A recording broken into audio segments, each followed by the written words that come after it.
in history at CECC. And there it is! Both platforms online, and Dip will take it home. What a game. Take a victory lap, take a bow, and take the headsets off and start to yell.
Cycling through, back to Blizzaga. Oh, pulled the counter twice out, but not gonna find it, and run off Shadow Ball will do the trick. At 0 is all of a sudden up to 78%, make it 90. Another roller doesn't find the mark this time, but his dash attack and forward tilt will only find shield. Ooh, and now that might just be game. No strong hit, but pop him off the top with the sneakers. Luddite very aware, I think, of what X-Wing wants to do. Is that's going to be no tech in that situation, and that means that stock is gone. Gray, another string of back airs, and that one will be shut down. They will be able to get back to the ledge, but that's going to be another miss. No! The jump, the up B, and it's not enough. Rinse, repeat from the second. It looks like we have, was overkill, a disconnect? Whatever's happening here. Han Solo Burger is just tearing right through them. 3 kill, oh my goodness. They still have so much left to work through. A nice weapon upgrade here. Raze is gonna throw it right back into their face. Look how far Kira's pushed up. Oh, they'd be able to whoa. Joe! This is just what we needed to see from Brooklyn. But I was going to say, Handy Crackers in the offensive attack, he had such a good size up on that one, but got denied by the defense of Merrimack. I mean, this is a player that's been peak at 2200. You know, someone keeps on stealing it, just doing hot laps at this point in time. But regardless of the fact, 15 seconds left here in game number 2. Breakaway chance right here for Bagels. He's going to put this one in. Hammy Cracker's going up high in the sky, gets the flip reset. Looks like a musty there from the sky. Losan going for a double. This is their GC1. Looked like he had a triple tap.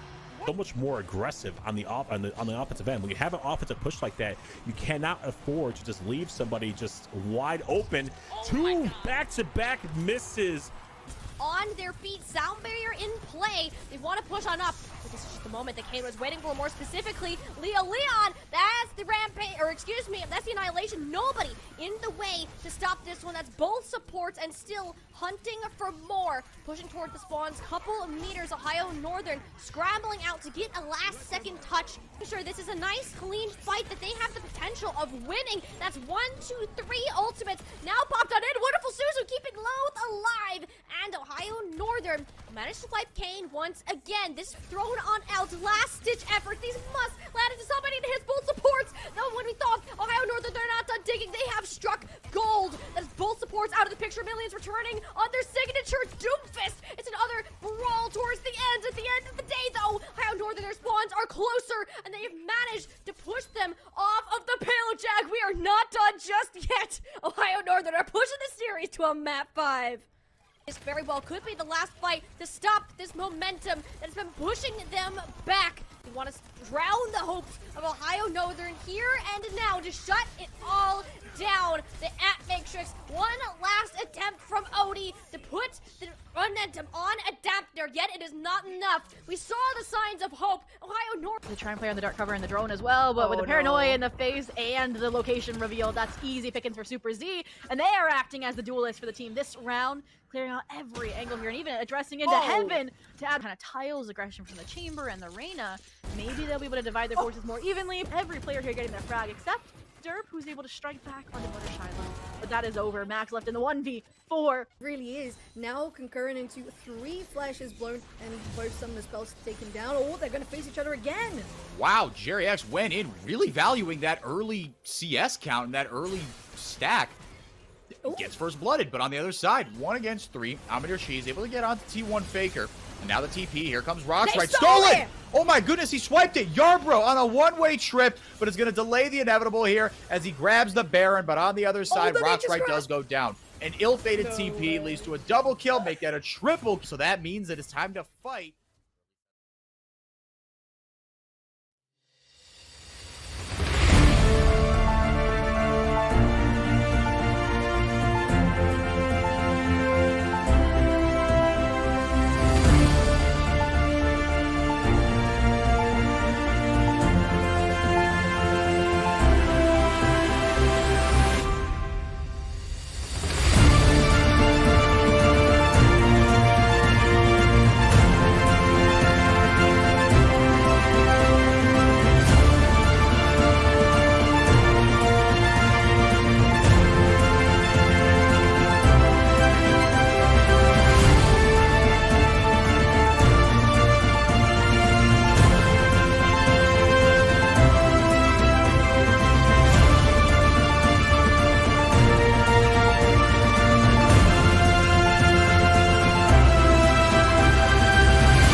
Well, hello and welcome to some Rocket League here on the ECAC. I am Captain Atsoka, joined by the wonderful, the most talented Chixa. Chixa, how are we feeling tonight? We are finally back for some more Rocket League here tonight for some more collegiate action. Yeah, Collegiate Rocket League will always, forever and ever hold a place in my heart. I just love this scene so much. So it's nice to be, in it today with 2 giants, in a sense, or at least 1 giant in Concord, who won their division, their group last season. So it's really cool today to see some pretty good matches. Their division is absolutely stacked. We've changed a little bit how this season works, instead of them doing round robins and being a little bit more split up, and 4 of the in each group move on forward for like a top 16. So there's just so much going on, and I'm so excited for it to be so competitive as it is. And I gotta tell you, I am over the moon excited because finally I get to cast some Louisiana Rocket League. That's right, we got LA Tech in the house holding it down for the boot. And I gotta tell you, I'm going to be watching with a stern gaze because I don't get many Louisiana talent to cast over. So if they don't perform tonight, guess what? I'm coming to the campus and I'm kicking the door in. So I don't want to hear no excuses. It's time to get to work as we are underway, Chixa, here in Game 1. Yeah, so excited on my side of things to be watching Concord. Definitely a frequent flyer on the streams for ECAC last season. ET, Pancake, Helix, same roster, very familiar faces, and a group that is well versed with one another, which makes those team plays all that much better. What a pass there, what a shot, but what a better save. Hopefully Louisiana can handle the heat because Concord's bringing it. About to say, you ever been to Louisiana? You know how hot it is down here? If there's anything we can handle, it's the heat. Trust me, we got it, as you can see already. I mean, Louisiana Tech, they're not doing too bad. They're getting some great clears, but now they need to connect on the pass play. Every time they get a clear, they're just handing possession somewhat back over to the side of Concord, and it's not doing them any favors. They're constantly having to come up with these last-second saves, and now, once again, you can see them just held up against their own back wall.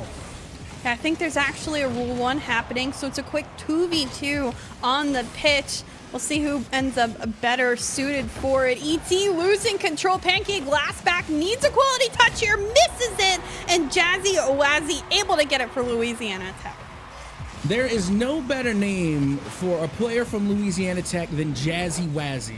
I love it. And you know what? I love the way they came in on that touch right off the top rope. Also with a great pass, complimentary of Leanad as well. So again, great team play to start things off. Even though they were playing a lot of defense to start off, they are right now shooting at 100%. They've only taken one shot and it led to a goal. Ooh, that one just off the mark. A demo though, this one backed by Leanad. We'll go back and forth on the pronunciation, but just like that, when all that heat was coming from Concord, Louisiana makes the most of it upfield. Oh my goodness, they are looking good so far. They're definitely bringing the speed. I love the pace that I'm seeing from LA Tech right now. They're not hesitating, and I can tell you right now, hesitation could literally just completely crumble any play that could potentially lead to a goal. So the fact that they're just shooting on all cylinders is definitely going to bode well. But right now, Helix also not going to hesitate on that shot. Yeah, great read off that back wall. Stays in the air and manages to just get back the last man in Judo Senpai. So really great work for Concord. They're down by 2 early, but they fight back. They are getting the greater amount of shot opportunities. So that one finally going in on the 4th try. And now take a look at this at the midfield. Helix gonna go for the corner pass. Great read from ET, but no third person back. It didn't look like Pancake could get there in time, but I gotta tell you, Concord, I like the way you think. A couple of back and forth passes there. That ball losing heat. ET in midfield holding the possession forward for Concord. Straight down here. Helix can't find the angle. Pancake now off the corner, doing his best to get back in it for Concord. Still, they're in that blue half of Louisiana Tech. The defense will hold. Maybe a clear here, but no. The demo, the 50 as well. This one dangerous in midfield. 2 up for Concord. They go in front of one another, but Jazzy, a nice touch out, and that clear will only again get as far as midfield. Oh, take a look at this. Look at the transition. Goes for the second touch, not able to get it to go. Jazzy on the second attempt is going to be unsuccessful. ET there with the save, but I got to tell you, Concord, I feel like they should have scored maybe 2 or 3 times by now.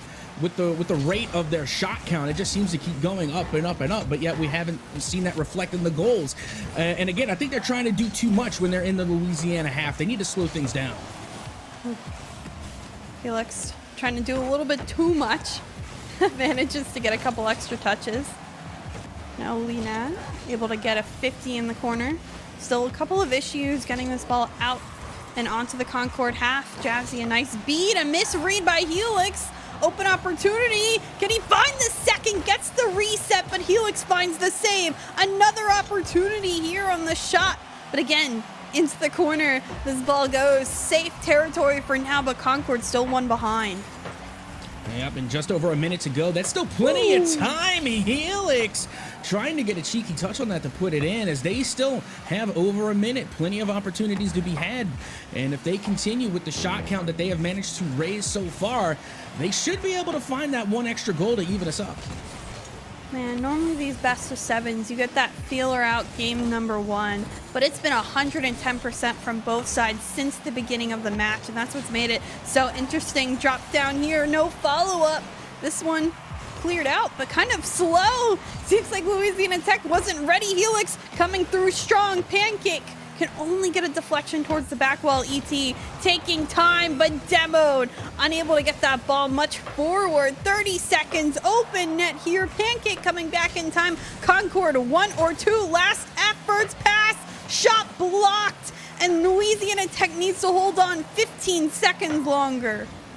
Yeah, and this is not the time where you can just get lax on your laurels and play defense. You also have got to keep Concord at bay in their own half, and that's going to be a nice 50-50 to clear the ball out, to clear the danger away as the clock hits 0, and that will do it. LA Tech managed to strike first.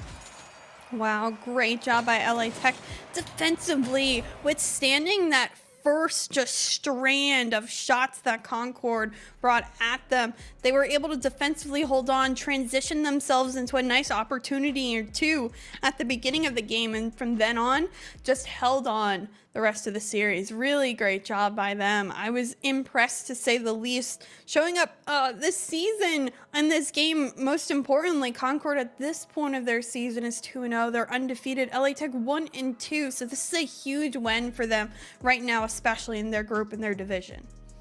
Yeah, and it's so important to start off with the right foot forward, because again, esports in general, but especially Rocket League, very momentum based. So you have got to start off with that high amount of ferocity. You want to get the momentum on your side. You want to have that morale going forward, because you have already set the tone for how the rest of the series is going to go. Now LA Tech doesn't have to play catch up. It's Concord that is going to have to play from behind. So LA Tech already setting themselves up for success, and to be honest, starting off the season with a 1-2 record, they really need to come and answer back here in this game. This has got to be a win.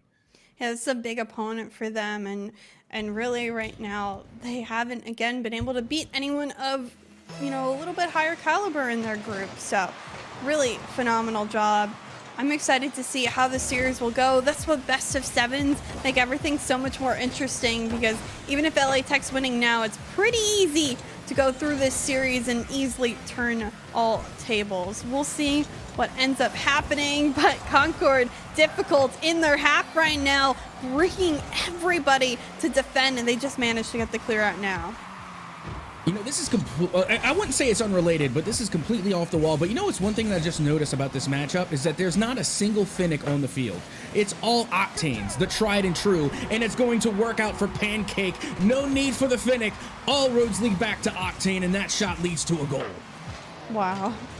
I wasn't anticipating Pancake to beat the entire house, but the challenge comes way too late out of LA Tech. They desperately needed someone to make Pancake uncomfortable, and because he has so much time and space, he easily places that where it needs to be. Now LA Tech behind early on, a situation they have yet to be in this series. We'll see if they fight back with as much energy as Concord brought last game. Upfield clear will not go through. ET passes the touch, it's just straight down, and the read well read by Helix to get the second for Concord.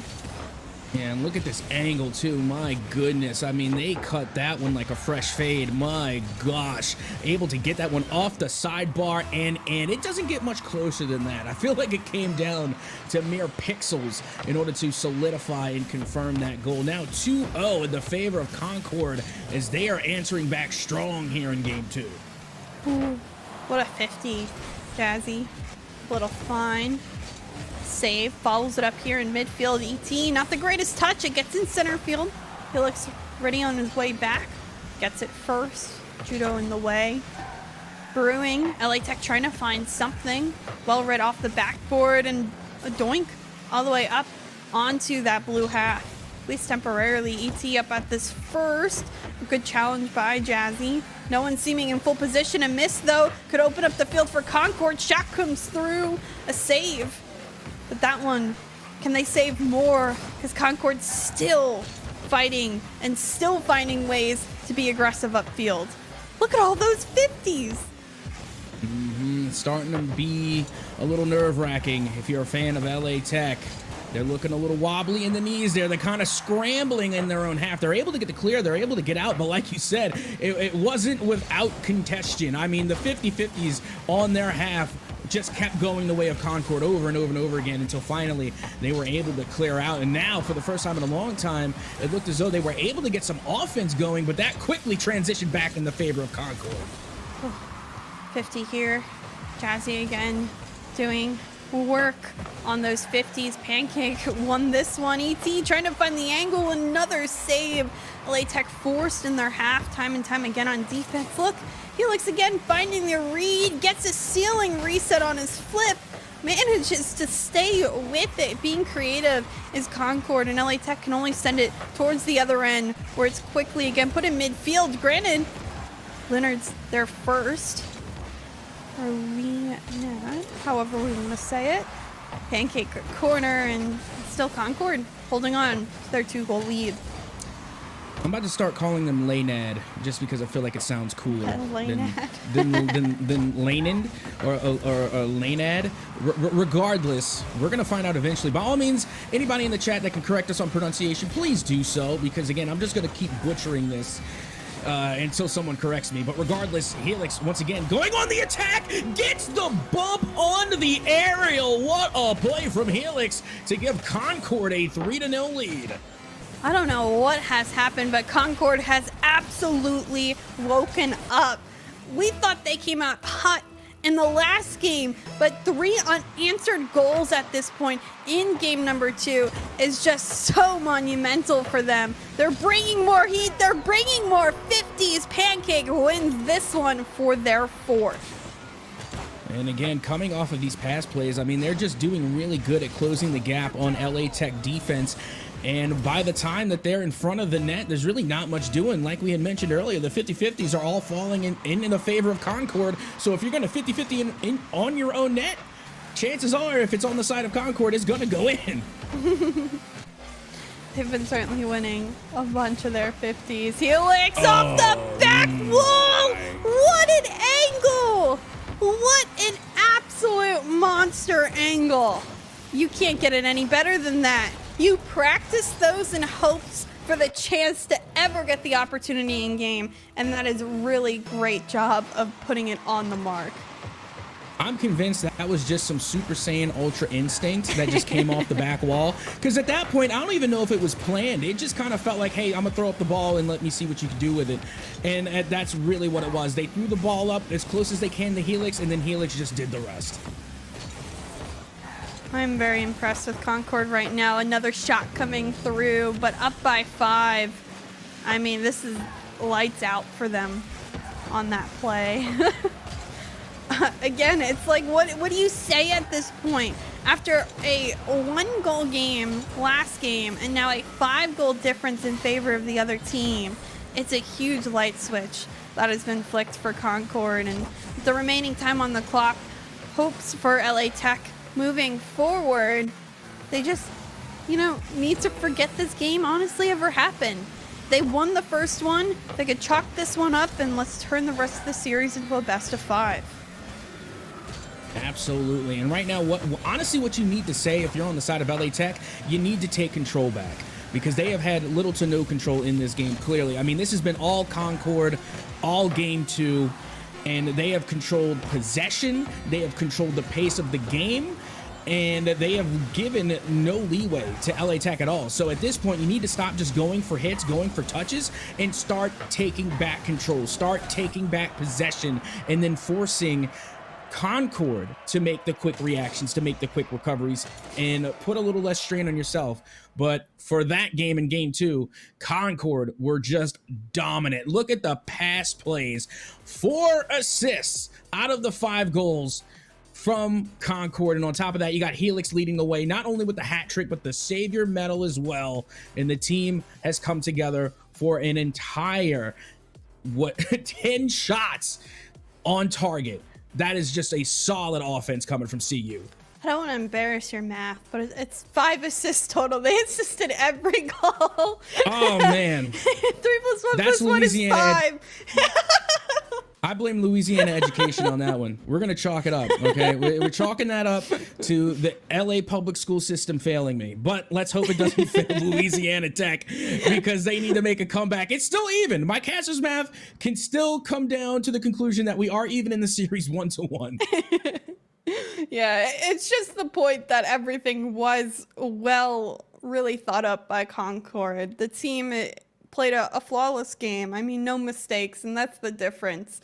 A lot of mistakes on the side of LA Tech, and especially not able to get out of their defensive zone time and time again. They need to make adjustments in this next one, and it starts by putting a lot more offense up on the table and getting some nice clears and outlet passes upfield in order to relieve that pressure when it does come. Agreed. Let's see if they can get it done. Judo Senpai going for the flip reset off the ceiling. Not able to get it to go. Coming out of the corner, Jazzy Wazzy. Nice touch off the backboard. Not able to make much of it, and no one was there to reciprocate. A nice 50, but unfortunately the shot from Laynad goes down and by the wayside. This one poked in midfield. Open ball for anybody. Laynad there first. Pancake able to get to it. Gets a clear out. No follow-up. This one back on target. ET, last second save, gets a 50 on the follow-up. Great recovery to stay with that play. Pancake now with time, gets this touch towards the backboard. Great touch by Judo to take it away, but still the 50. ET's there, Jazzy wasn't set up, so now here's that extended offensive pressure. Good thing a miss happens in that corner. A desperate clear needed. Jazzy gets there first. Laynad, no touch. Jazzy there in the 50. But you could tell that offensive pressure coming from LA Tech just isn't that dangerous. Yeah, right now Concord doing a really good job once again of slowing things down, trying to take control of the pace of the game. We're still sitting at 0-0. And as a friend of mine, Kendo Slice, would say, we have two big old goose eggs on the board. And Concord still very much in control of the possession. As you can see, they are trying to start really connecting on these passes, whereas for Louisiana Tech, it just feels like they're going for clears and not for team plays. Absolutely. It's going to be rough. We'll see what ends up happening. It's certainly a quiet, as you were mentioning, double goose egg match. A couple demos, though, will do the trick. 2 demos on the field, and Jazzy able to put it on through. Now, that's what you got to bring when you go down in game 2. What was it, 5-0? Yep. You got to bring some of the fire. You got to bring the physical play. You got to bring the bumps, the demos. And if you get one, why not get 2? The gloves are now off for Louisiana Tech, as now they are looking for demolitions. I mean, it's certainly a style to bring to play, and I just don't know if Concord was ready for it. Granted, a triple tap here by Helix to set up a play towards the back wall. This one, though, taken away. Laynad all the way upfield, blocked off by Pancake. Pancake to it a little late. It'll drop down. Helix back on it. Demoed. This one, though, Helix running in a boost. Wasn't able to stay with that ball. A miss here.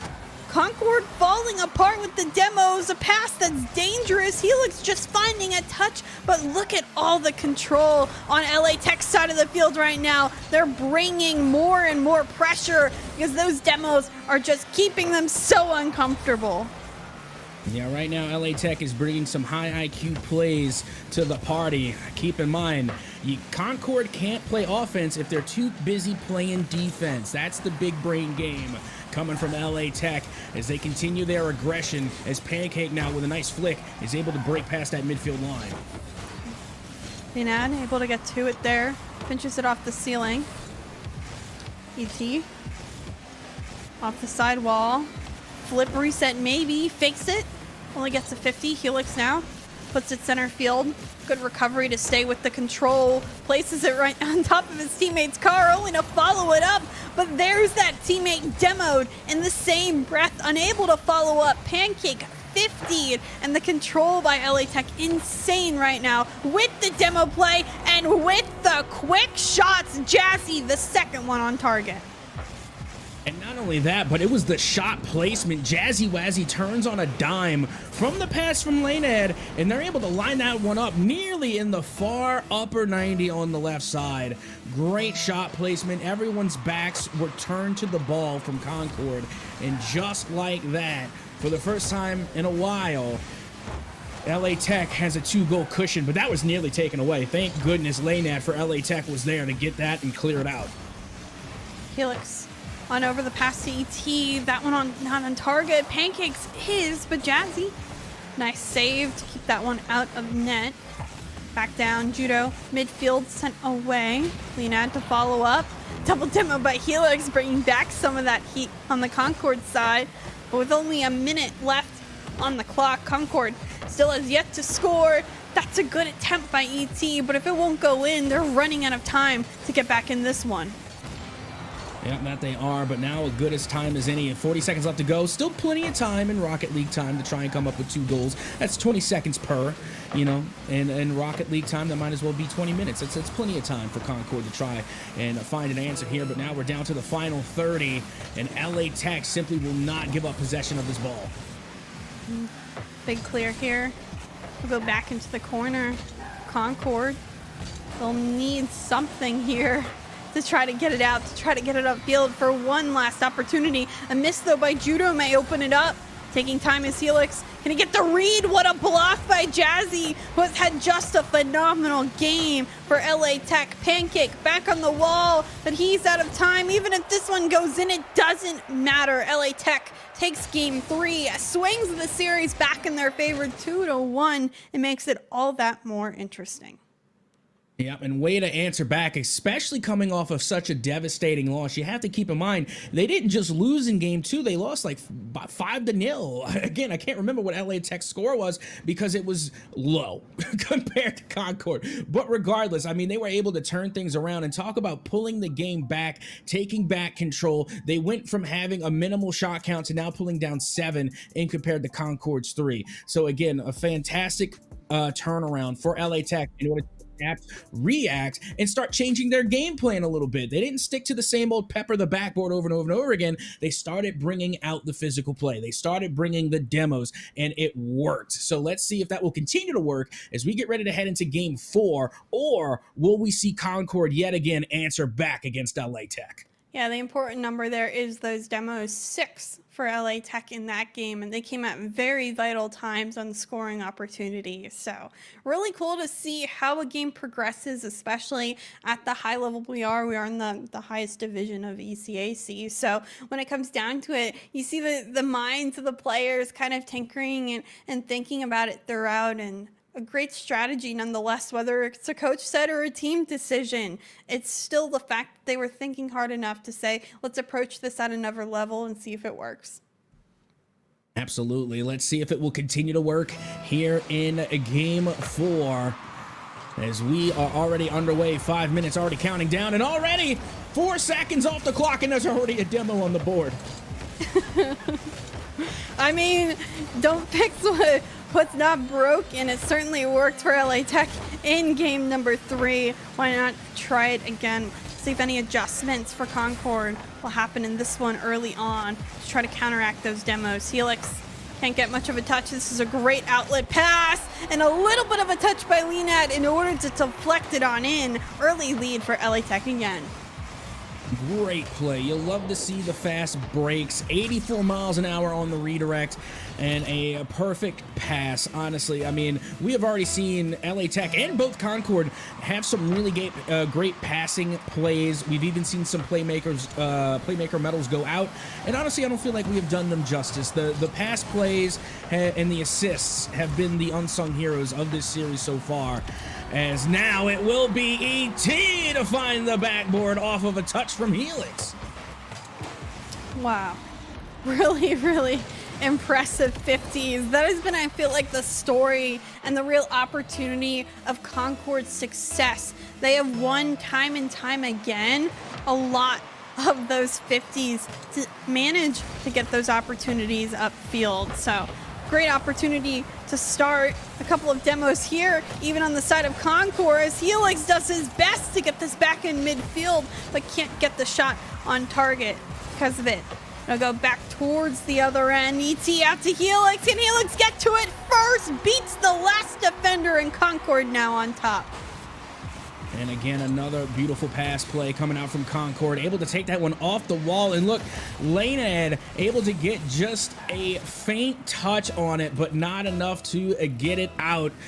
A beautiful fast break coming from Concord in order to play off the midfield line. And then by the time Helix got a touch on the ball, the LA Tech defense simply didn't have enough time to react. Wall, read only by the side of LA Tech, but a beat here for Pancake. It's just been fast gameplay coming out of Concord. A miss. Sometimes LA Tech can't follow up with their own speed. Judo now last back. Again, the 50's not one. ET off one post and another. That one could have been it, but it wasn't. Off the post and out for ET. The shot just too high. And just when you thought Concord had an opportunity to give themselves a little bit of leeway with their lead, now all of a sudden they're on the back foot and they're still only up by one. Yeah, you gotta love those crossbar touches. The MVP most valuable post coming in clutch for LA Tech as they manage to keep this within one. But Concord, my goodness, they are really taking control back. And just as I say that, Laynad able to get that one to go off of a slow bouncer, but it looked like there may have been a bump in the backfield coming from Judo Senpai to set up the pick so the ball could go in. Now that's some teamwork right there. Yeah, I just don't feel like Concord was ready for that one. Maybe read that they thought it was off target. I see teammates all the time saying not on, and indeed was on, having to dodge the demo at least at a minimum if not being bumped. A lot going on that play, and works out for Louisiana Tech. Now, with the game back tied, someone looking to get their edge. This one a great challenge by Pancake. Still the challenge is very much heavily favoring Concord. Missed there by Jazzy. Leonard at least able to get back to it. Helix gets the clear out and upfield, picks up a boost steal as well, which will be vital for that continued offensive pressure. Drops this one down. Helix turns for it, turns again, giving Leonard some room, but misses that 100 boost. We'll only have to work on a 50. This one sent back out. Oh, ET wasn't ready, but neither was the LA Tech offense because no shot comes out of that opportunity. And right now, what I love seeing is changes being made in real time, but it doesn't look like the demo game is going to change for LA Tech because they're able to take it and turn it into yet another goal. Jazzy Wazzy on the shot, now getting the 1-goal lead in the favor of LA Tech. The demos just seem so unstoppable at this point by LA Tech. And what's really baffling me right now is the fact that Concord has 8 shots, but they only have 2 goals and only 3 saves by LA Tech. Most of their shots have just been off the mark, and it's really prevented them from staying in this game and from keeping more of a lead. Just missed opportunity after missed opportunity. LA Tech working out with the handful of opportunities they have and making the most of it. Judo, double tap read here. You can't miss those. Just like that, another goal for LA Tech, and now a 2-goal comfort lead. Oh my, there is no blocking that one. I mean, my goodness.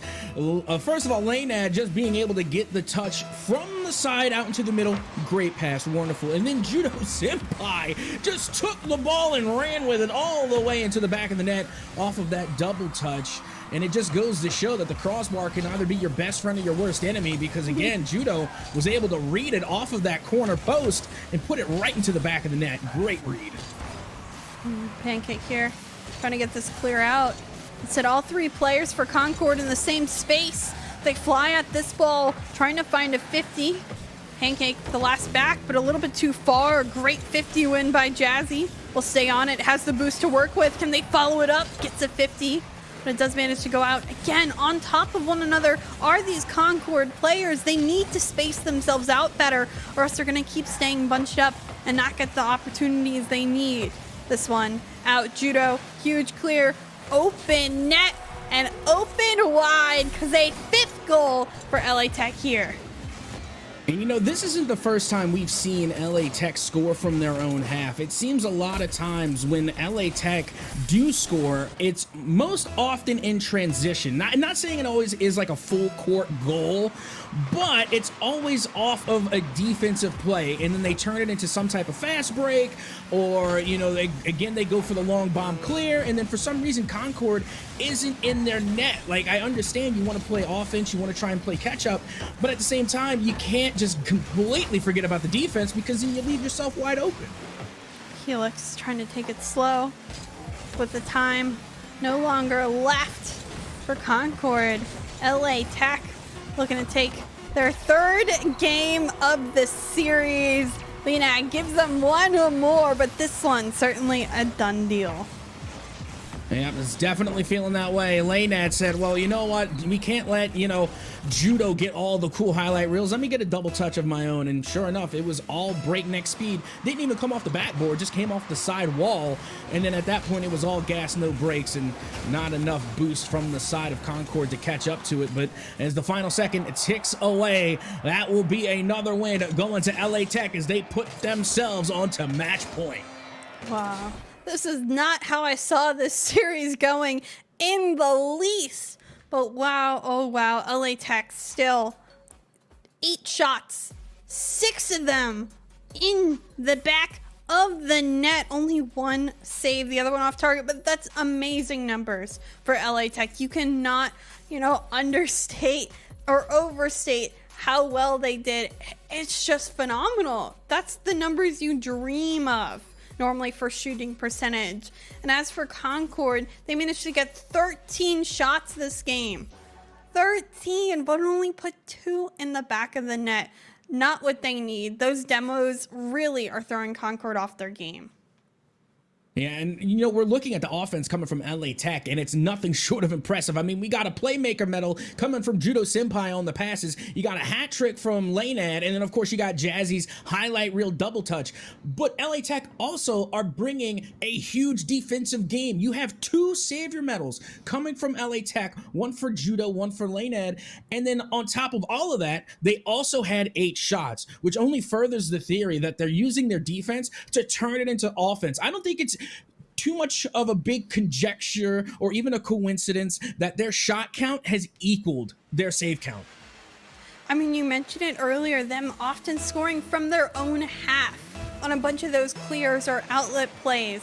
It really shows how strong transitions are, especially with how much Concord likes to bunch up or often just overextend themselves. I think playing the smarter game right now is LA Tech on just the decision making. Couple of misses here in midfield, but it doesn't matter because again, look at that outlet pass quickly turning the shot from defense to offense. And now the pressure is on here for Concord as it is match point in favor of LA Tech. If LA Tech managed to take it here, they will take the series, and already we can see the demolitions now coming out in the favor of Concord. I think they have had enough, as it will be Concord to strike first. Really great job by Concord to put that one in the back of the net. It was a high-paced couple of 38 seconds because it went back and forth in quite quick fashion, but managing to make the most and put that one on target was Pancake. And now Concord has a lead, but they haven't been able to hold theirs or get much of one past that first. Hopefully they can get back to their game 2 dominance, because still you can't count out LA Tech, who's currently in the lead this series.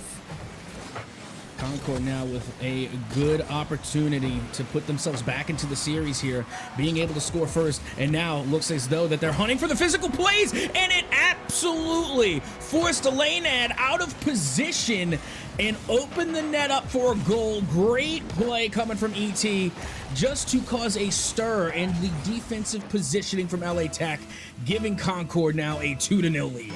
But even though Laynad wasn't able to get to it, I'm more upset with Jazzy Wazzy and Judo Senpai, both of them missing a touch that could have blocked it and really saved Laynad on that play. He's the last string, and now again, the domino effect. A not great midfield kickoff, and because of it, Concord able to get another one here. And now I'm not going to make the argument for, the Fennec or for any meta / non-meta vehicles. But the moment that I noticed that ET switched to the Fennec, you already see a now 4-0 lead in the favor of Concord. I mean, coincidence? Maybe. I like how you start talking about him too and he immediately scores a goal. That's just caster curse, but in a positive Caster's light blessing for ET. Oh my goodness. 4 goals for Concord and a 3-minute and 30-second left on the clock. They've scored 4 goals in a minute and a half. Hello? Concord? Concord! Helix almost able to get it here. This one to the other end. Pancake the doink, able to get it off his own corner and out. Really great effort there. Helix over to the other end. Flip reset. Judo holds this one on top of his car and gets the flick. Doesn't have a follow-up. Jazzy there first. Down in midfield. Leonad to the backboard. Helix finding the read. And it just isn't coming together for LA Tech right now. No, I think they need to break out a Finnick. I'm kidding. Oh my goodness. But in all seriousness, though, I mean, we have seen a real turnaround coming from Concord here, and they have scored so rapidly that I don't want to say the match is foregone, because it's not. We still have half of regulation left to play, and still plenty of time for LA Tech to answer back. But right now, Concord, I just think they have all the momentum and morale on their side, and if they keep this up, then we will play on. Only 2 minutes and 30 remaining here. This one out towards the other end. Helix finds the read, gets the midfield pass, a miss by Linan, but able to find the 50 with the opposing teammate. Jazzy, shot bar down, off the mark. Unfortunate heartbreak for LA Tech because they even can't find one at this point. Backboard, bouncing out here, Jazzy back on it. Midfield, Linan trying to get it in, doesn't again. Judo, maybe here, but the 50, the read, won't be found other than by ET. This one on target saved, even though he will not get credit. And the time, you can just tell Spirit's a little bit dampened right now on the side of LA Tech. And you know what? I'll go ahead and be the villain, and I'll say, you know what? They should be. The Spirit should be a little bit dampened.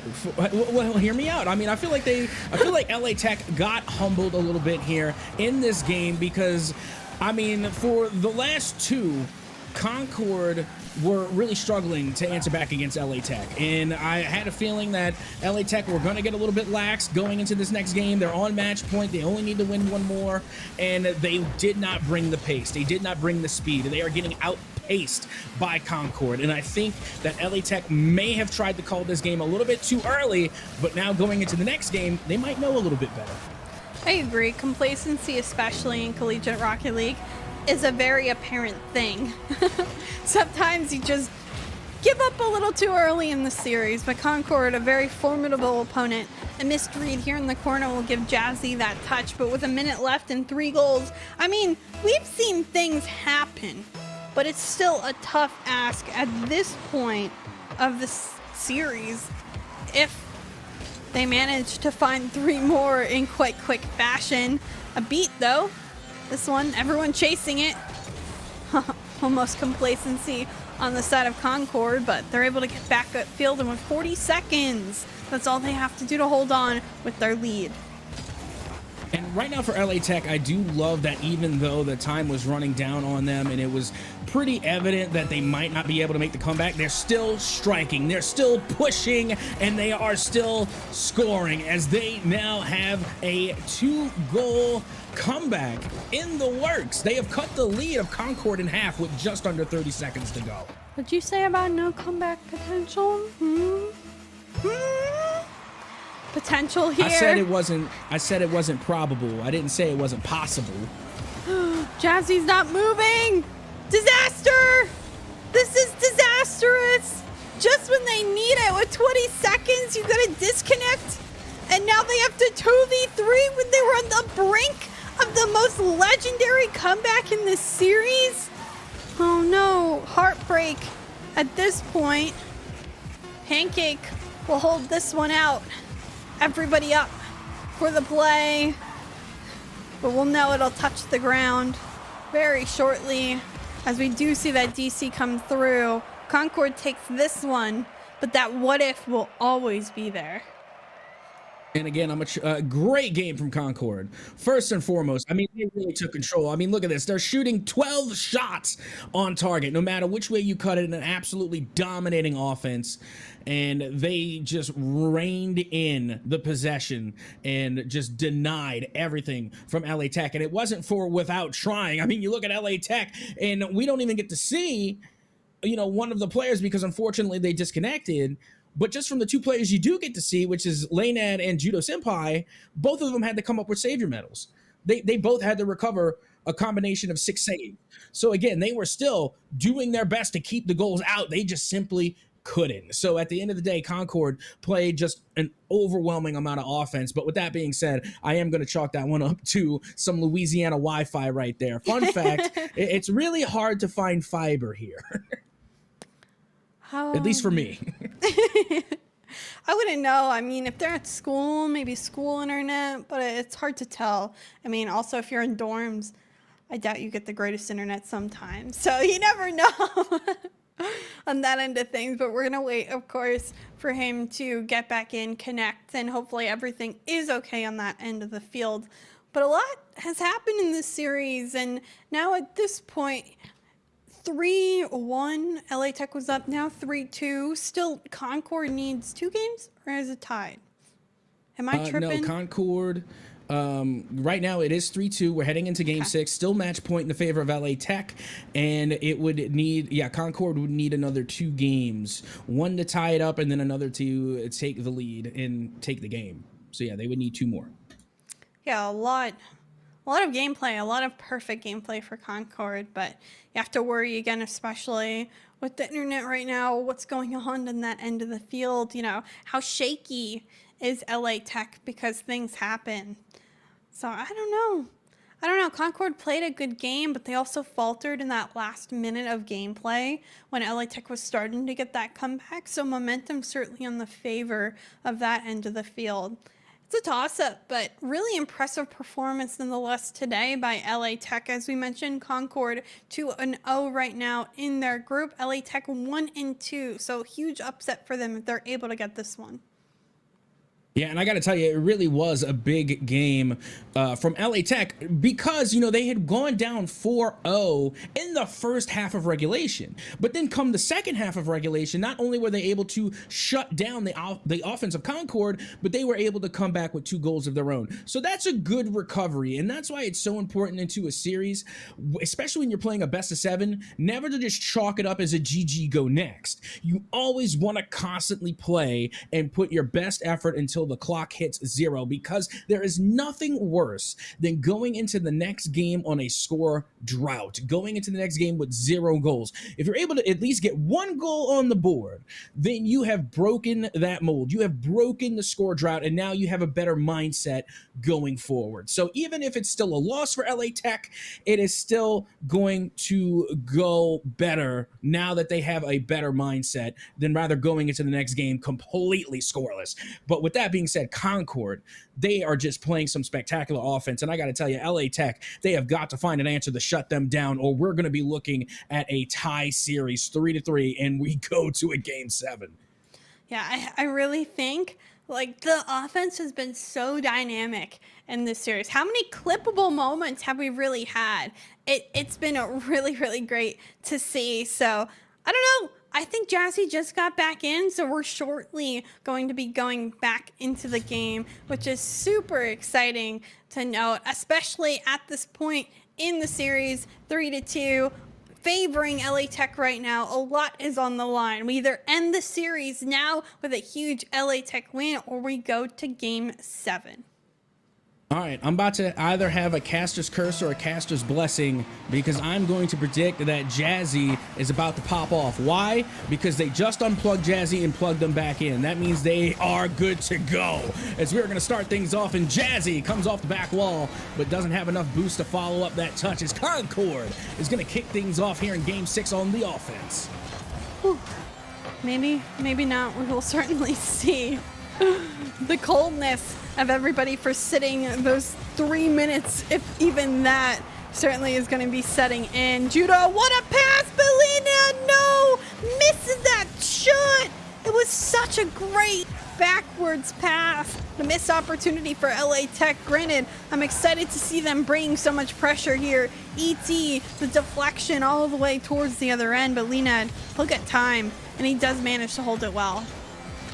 I think the pass was so good that the second player back just wasn't anticipating how good that pass was going to be, and they couldn't position themselves correctly. I mean, my goodness, they're going to want that play back for sure from LA Tech, as now they have to play off their back foot as Concord, once again, going to step up their offense. A double commit, huge double commit, could be danger as this one goes the other way, but luckily for Concord, ET was there at the midfield line. This one back down, drop down, shot here off the bar and out. This one, a miss. Helix stays with the ball and gets the goal for Concord. It's a mess on the field. The post may be a great defender, but the misses will not work out in the favor. I got 3 words for you. Faking, faking, faking. I mean, goodness. when we saw the second player go up for the aerial touch, they pulled the last defender and they completely bit on it hook, line, and sinker. And now Pancake finds yet another opening, this time off the kickoff. This is the second kickoff goal win, or maybe third at this point for Concord. They have been strong right off kickoff, winning them a lot and just getting behind that player that cheats. And the third man back not in position. This one will go off the back end of the car. Concord, but Helix now flip reset. ET ends up getting bumped to steal the goal, but what beauty nonetheless by Helix. You know, I mean, that one was going in no matter what, right? Oh, but, yeah, I mean, totally. But the follow-up from Helix, it's not like they intentionally stole the goal. No. It just kind of happened. So I'm going to chalk up, it's a goal, but at the same time, we're going to chalk it up as some goofy goobery, pish-posh, poppycock, poo diggery, and just straight-up hogwash. I mean, that you can't replicate that again if you tried. Bangers, bangers. What?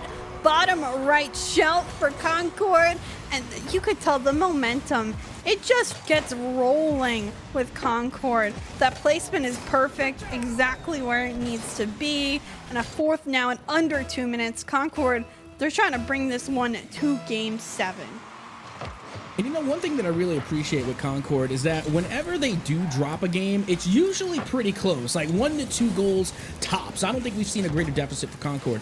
But whenever they do win, it ends up like this. It's 4-0 again, and we haven't even reached half of regulation. So it's amazing of how this Concord team works. They either just bring the thunder and just pop off, or they're just literally right on your heels every step of the way. It's like this team has no chill.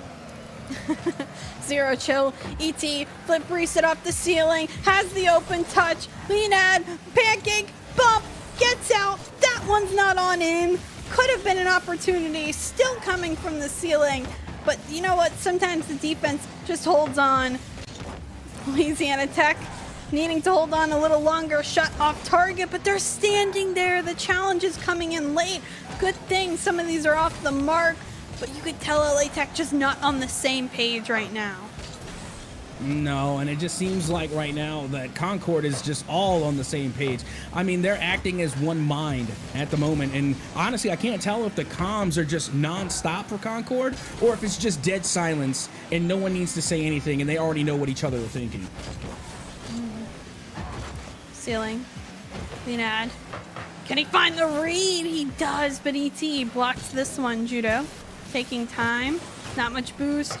Passes to Leonad, passes back to Judo. The 1-2-1 finished and well executed. 1 goal here for LAT late in this one. Still potential though. We almost saw that comeback last game. Who says we can't see it in this one?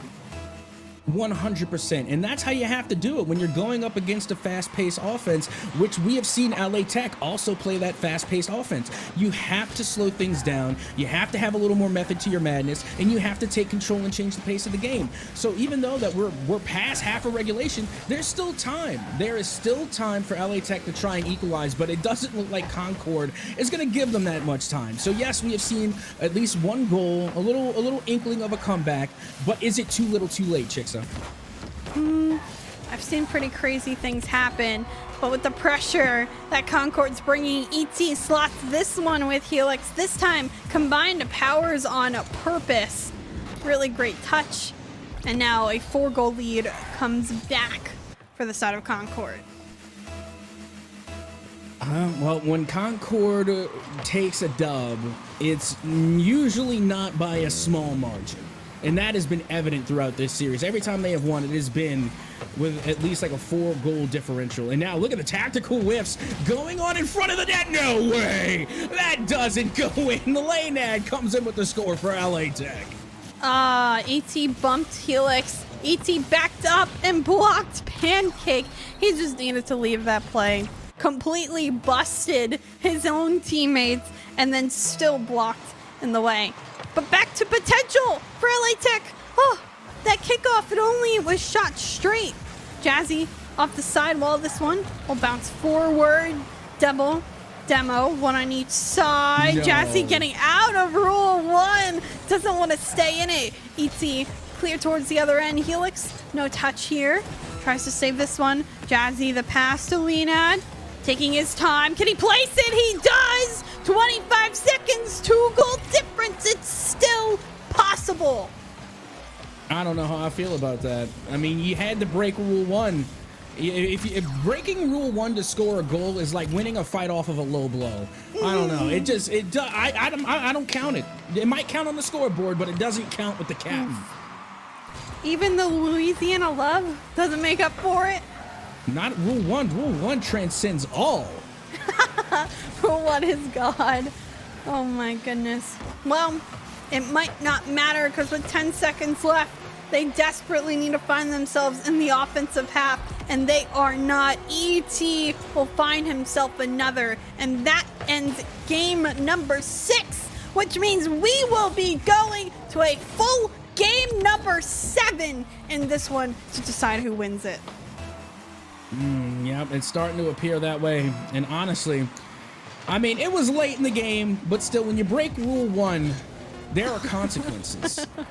And going into Game 7 off of an L to Concord, I would be right. I will be honest. If I was Louisiana Tech right now, I'd be feeling a little bit nervous. But regardless, still a great game and a great series nonetheless. Once again, I mean, you're looking at the plays being made by Concord, and you just have such a great team chemistry. You got ET coming in with the hat trick plus an assist, and then right next to him you got Helix coming in with 1 goal of their own plus a playmaker medal on top of it. You got 2 teammates that are literally sharing the sugar, and there's nothing better than that. A team that comes together and shares the scoreboard. And then you got Pancake down there getting 2 goals of their own with a save on top of it plus 3 shots. Again, this whole team, it's not just one person in particular. Yes, ET got the MVP, but literally every single player was involved nearly on every single play. Concord is just playing all together right now. Yeah, I think you're right. And Concord being a very versatile team. Everyone has the markings of an amazing player. They have great mechanics, all of them. Fundamentally, you've seen the flip resets. You've seen the resets off the ceiling. You've seen the double tap reads, all of them very good. LA Tech, a little bit more hot and cold at times, not as consistent in that front, but they're really great at the fundamentals on the field of just the basic clears out and upfield, outlet passes, defensive stance, and whatnot. So when it comes down to it, they penalize all those basic mistakes by really good stuff, but you're not seeing them, of course, go for a triple flip reset or a triple tapper or anything, at least not as often as Concord tries to set themselves up. And it has all led to this. It has come down to Game 7, and I wouldn't have it any other way for Rocket League here on the ECAC. I would have been disappointed had it not gone all the way to Game 7 and have it be decided here and now off of a pretty impressive comeback from Concord. Remember, at a point in time, they were down 3-1 in the series. Now force the Game 7 open net opportunity, and they will score first here in the final game of the series. You know, coming from my coaching perspective, what Judo did right there really bothers me. You immediately tell your players all the time, do not panic in that situation. You need to recognize you have time to make that play. He could have had an easy touch out in the corner, but instead rushes it and doesn't find contact with that ball. Those are those really important mistakes. So now, all of a sudden, 1-goal lead for Concord and a mistake looming in the back of LA Tech's head right now. Well, again, it's not too late. You cannot give up now. It's only been a minute, 1 goal on the board. We have seen a lot more done in Rocket League with a lot less. And that's one problem that we have seen from LA Tech happen, is that whenever they do make a mistake, they get too much in their heads and they give up just a little bit too early. And here in Game 7, you just cannot afford to do that. My goodness. Oh! Shot coming through by UT. I wasn't ready for it, and that one bouncing away. Great touch by Jazzy upfield. Judo going for a demo. ET just tries to come out in the corner. This one back towards the other end. ET sends it out the other way. Judo back to Lena. Sends it up. Bar down. Is it in? Jazzy completes the shot, and LA Tech now finds the tie. They have got to stop playing with the crossbar, and they have got to start playing with my. They have got to stop playing with my blood pressure, because I don't know how many close calls like that I can take. That is ridiculous. They are literally living and dying by the crossbar at this point. Now, had it gone just crossbarring in, it could have been saved. And now another pinch, 50-50. Going off the side, and the pass again just a little bit askew as this one goes up high. Judo Senpai with the follow-up. My goodness, again, this is coming down to the wire, and there's been so many close plays. Literally, any of these teams can take the lead in just a matter of a second. ET, nice contact with that touch. Pancake able to send it upfield on that clear. Double commit for both teams. Pancake don't kick it high enough to put that one on target. Jazzy sends it up to Judo. Jazzy back on it. Nice touch here by Pancake, and Pancake the clear. Leonad last back. Judo needing to fake this one. Just puts himself in defensive position. Falling down here, pinch with Jazzy. Into the corner. Helix, a dangerous read. Will need to touch it off his own post. But a couple of mistakes here. The tension's very high on the field. You're telling me, I mean, my goodness, it doesn't get much closer than this. Literally, any mistake, any small mistake is going to resort to a goal, because both of these teams are playing perfect right now. They're playing perfect offense, but at the same time, they're playing perfect defense. All of the pass plays and the shots are on target, but the defense every time manages to recover and come through and stop the offense before a goal is resulted. So right now, we literally have an unstoppable force against an immovable object. A huge demo opened the net up, but the shot just was not there. Wow. Off the corner. Now Leonad sending it. Oh, my goodness. Back the other way. Judo trying to set it up. This is the closest game we've seen by far throughout this entire series. It seems like it's always one giant gaining a lead, but instead it's a tight 1 goal. This one dropped back down, but Judo sending it towards the corner. Pancake working the angles. Certainly lots of pressure for Concord. This is where they thrive. Jazzy can't get it out. Helix, being the bigger man, finds the 50 through, and Pancake the finish. Concord a lead with 1:06 left. And whether it appears so or not, this literally was a three-player play.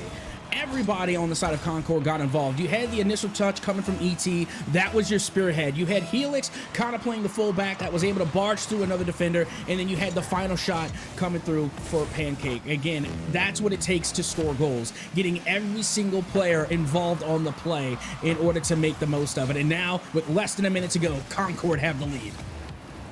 Leonad trying to work some magic for LA Tech. Off the corner, Jazzy's shot blocked by his own teammate. Judo now working back on the corner. Heartbreak for LA Tech, as that one almost may have actually gone in. Jazzy trying to find that redemption, gets this clear out. ET, a small touch, Leonad to it first. Shot will be on mark, and just like that, they tie themselves back in this one. And you know what? They knew what they had to do. Look at this. And again, this was communication. Leonad called off the touch. They said, go for the bump.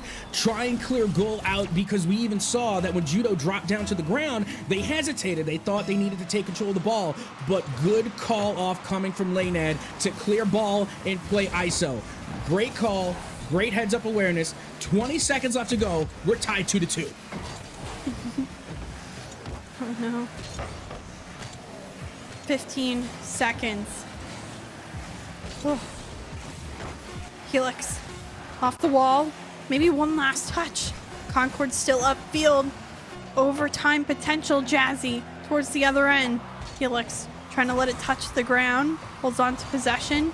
Clears it out. Judo will keep it up.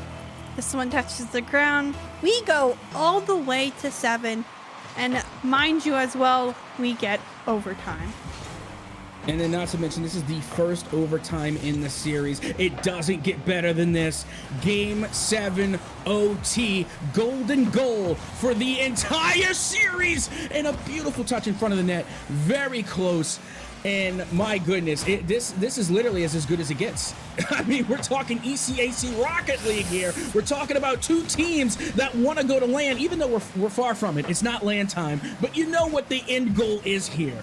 This is where they have to bring out their best. They have to set these tones early, and so far, they are putting on a show. Both teams certainly have been so close already in this overtime. Bringing pressure right now is LA Tech. The poke out. Judo helping his teammate. Leonad now off the ceiling. Nice first quality touch. We'll get the 50 as well with Pancake. We'll steal that boost off the corner, and Helix finding the save. ET a double commit. Judo coming on through, no contact. Helix towards the other end, gets it past the defense. Jazzy. Ooh, can't get it much farther. Pancake's there. Jazzy again will just keep it in the corner. Trying to set up a passing play here is Concord. This one back out. A little bit of 2v1. Trying to shadow this. The flick! It's on target! Judo to get it! LA Tech come back when it matters most after their series lead and end up upsetting Concord in this one. What a game. What a series. And it does not get better than this. I can't tell you how much my heart is filled with joy right now, just because we have a Louisiana team here in the ECAC, but not only that, but they come through and they get a huge win. I mean, before this even started, Concord was the favorite to win this. Let's not sugarcoat it. Concord was the favorite to win. LA Tech was going 1-2 currently in the standings and, you know, their current record. And Concord was just looking like that team. And then all of a sudden, LA Tech, they come in and they just take control of the game. They did fumble the bag a little bit going into games 5 and 6, but then they reined it in all the way in game 7, all the way in OT. And I gotta tell you, they have definitely made a statement here tonight that they are a team to be reckoned with here in the ECAC, and that they have the makings of a LAN team. LA Tech has the potential. They have what it takes to be a LAN team, to go to Arlington. And tell you what, I'll make a deal with LA Tech right now. If y'all qualify for LAN, we're right next door. I'll drive. Well, that's it for Rocket League tonight. Certainly a stellar series, and Captain and Soga, phenomenal job on the mic. I'm so happy to be back in the booth and casting Collegiate Rocket League. It was a phenomenal experience all year round, but please do not go anywhere. We don't have an interview today, but we do have ECAC Overwatch following this broadcast right now. It's Tiffin University versus Florida Atlantic University. Two phenomenal casters. We'll catch you guys in just a minute, so stay tuned. And from the Rocket League side of things, Chixa, Captain Ahsoka, seeing you guys later.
Hello and welcome, Overwatch fans. We are here. We are live. Little ECAC action coming at you yet again. I'm FBI Tugboat. I'm here with my man LaFon. LaFon, how are we feeling on the day?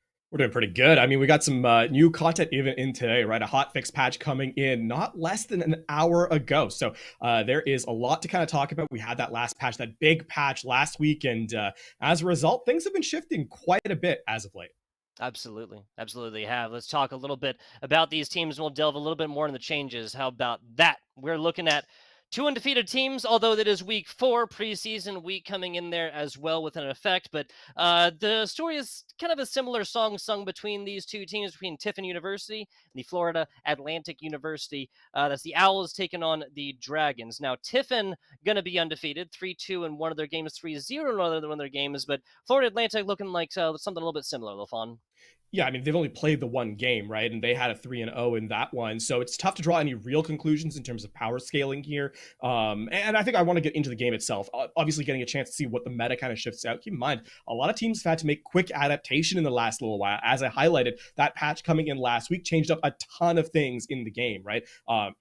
Health pools got massive, shots got easier to hit. And as a result, the shifting has kind of come through. And in terms of adaptation, one thing we talk about a lot in Collegiate Tugboat is, do you play to what is considered the quote-unquote meta, or do you play to the strengths of your team? And with these massive shifts, all of a sudden, you know, there's room for experimentations with a bunch of these players. Yeah, and honestly, with competitive collegiate teams, this is where a lot of that groundwork for figuring out metas post-patch come from. These are some of the, type teams here, and a lot of what they might do today might be taken on from some other teams, but at least will form what they feel like doing specifically, especially given that these shakeups, man. I think they're going to be leaning much more so towards kind of comfort picks and what worked beforehand. Yeah, and I mean, as we get into the game set itself, a lot of what we can talk about is map type and map selection, map order, because that is going to play a big effect as we kind of go through, right? When you talk about control, right? High tempos, a lot of what is going to be opened up first, and then we move into, hybrid and beyond. There may be adaptation with that kind of in contention as well. Absolutely. We do have our first map pick as well. May not be a huge surprise, but hey, we all love Lijiang Tower. That's going to be looking for control here. And first, as LaFon was mentioning, rather high tempo, fast paced, fast, loud, and in your face is what we can expect from Lijiang. Obviously, with depending on which of the two maps we get, if it is a 2-0 sweep within the Lijiang Tower map itself. And I mean, not to be a broken record when we talk about control, is that, the first fight is so devastatingly important in terms of kind of setting the tempo for the expectations of the match. And when we're so early in the season, when we're so early in a patch, a lot of the times, if you can surprise your opponent, get, kind of in their head a little bit in terms of how you approach stylistically the game, that can often swing a lot of the momentum to your favor. And then obviously swing the game in your favor as a result. And even as we are in a 1-3 or a best of 5, if you will, getting that first lead can really ease things up for you as you get further and further into the series. Absolutely. Just taking a look at format, of course, what the home teams, that is the Tiffin University out of Ohio squad, picking Lijiang Tower first. Loser will pick sides. Obviously, control doesn't matter too much here. From here on, though, loser will pick map, winner will pick sides. And I got to say, LaFon, sometimes I'm really going to be opting for more side pick, or if I want that offense defense first, right? 5, 4, 3, 2, 1. Yep. The tempo of the game, right? And it all kind of comes back to that as we get the doors unlocked here on Control Center for our first round of this match, as we are underway with essentially a rush v rush. A lot of Lucio action in both of these squads. Now first picks, little counter on counter here as the two Jugrats take each other out. There's nothing but parity within the great game of Overwatch. Now on board with Zepsi as they're getting incredibly aggressive and getting paid off for it right now. This is a lot of attention. That's one healer looking for the second now. Zepsi playing the Zarya that is a little bit harder to kill now post-patch. That is one of the things. We're already seeing that tempo come in from the changes from that hotfix today. Zarya got a damage increase. We saw Junkrat get a buff in terms of projectile size, and obviously on a close quarter map like this, that's where the Junkrat kind of excelled. So you're seeing it. And Zenyatta got a bit of a nerf in time. So these all may end up playing into effect. As we saw though, Florida Atlantic continuing to kind of run with the Ramatra, able to shut down space with a shield into the punch form of the Nemesis. Tiffin is doing a fantastic job of sticking together until a whole bunch of explosives land in all the same places. Zepsi is doing a great job staying alive and dishing out this damage, but protecting teammates. Not been on the chopping block for this player so far. Now just press W, don't look back, it seems. Getting really aggressive and finding a main support on the other side, while the rest of Tiffin keeps the dream alive and is going to be taking point in just a couple seconds. I mean, even though it doesn't work out in the first fight for Atlantic, you can see the idea play out here in the second engagement. And that is get your Zarya into the thick of things, make them the actual threat with that damage increase that kind of came in today. Be the force to kind of take space in the map, and where Gap has to play around a cooldown, Florida Atlantic just go and rush in and deal damage. Amplification Matrix and more going to lead to the fall of the tank here for Tiffin University. Second on the chopping block, now third, as it doesn't really matter what you throw out, even if you are IB time. It is high B time. IB time told us to pitch it however we wanted to throw it, so IB, that's what I'm going for with right now. It'll change more as we go. Florida Atlantic are really happy with that fight though. Right, no ults used, and they actually get 2 away from Tiffin. Tiffin have a lot of ground to cover back here as they're trying to re-engage on this third engagement. Yeah, and there's really no synchronicity between a Riptire and Sound Barrier. Tiffin's going to have to do a lot more, and that is not the way to do it with the DPS now down, fighting this one 4-5. We are closely, rapidly approaching last fight territory, LaFon. And I mean, you can see Tiffin trying to force this fight, but they've already lost players, and this is looking like a very, very awkward setup for Tiffin University. Yes, it is. Zipsy, right now, doing a great job of fielding ultimate, already up to 50% or so. Here comes the Riptire, but losing a tank throughout the thick of things. That's a Sound Barrier out from Chris, and Chris gets soloed out by the Riptire. As a Lucio main, I feel seen. On both sides of that. Like, pitching the Sound Barrier that doesn't provide any value, as well as getting hunted down by a Riptire. Super Tiger taken out. Rack's going to be able to get that one on, and then a Riptire afterwards, barely toe on to point right here. Here comes the Mortality Field, but Crater, nicely done, making the most out of that ultimate, LaFon. Ooh, Crater playing with fire as the shots come in, but off the map, I think Chris goes, yeah. Okay. A little too fast with those moon boots, and that's going to be the point turnaround here for Tiffin. Yes, it is. Florida Atlantic spitting distance away from closing this one out, but back from the brink as there are no ultimates online right now, LaFon. Yeah, Florida Atlantic overplay their hand just a little bit there. Again, it's good pressure from Tiffin, but they still have their work cut out for them because it did cost everything. We need to see a better look from this Ant Matrix Graviton Surge combo. It didn't find value the first time around. Tiffin hopefully learning from their mistakes as they try and equalize in round number 1. Board of the Crater right now, some solid zoning out right here. Comes the Amplification Matrix. EIB time is not going to be able to follow through with this one, and now Florida Atlantic is just surrounding their prey as of right now. This should be slim pickings for them if they coordinate on this, but Gap falling is not what the doctor ordered right here, and this is going to be Florida Atlantic swallowing a bit of their own medicine.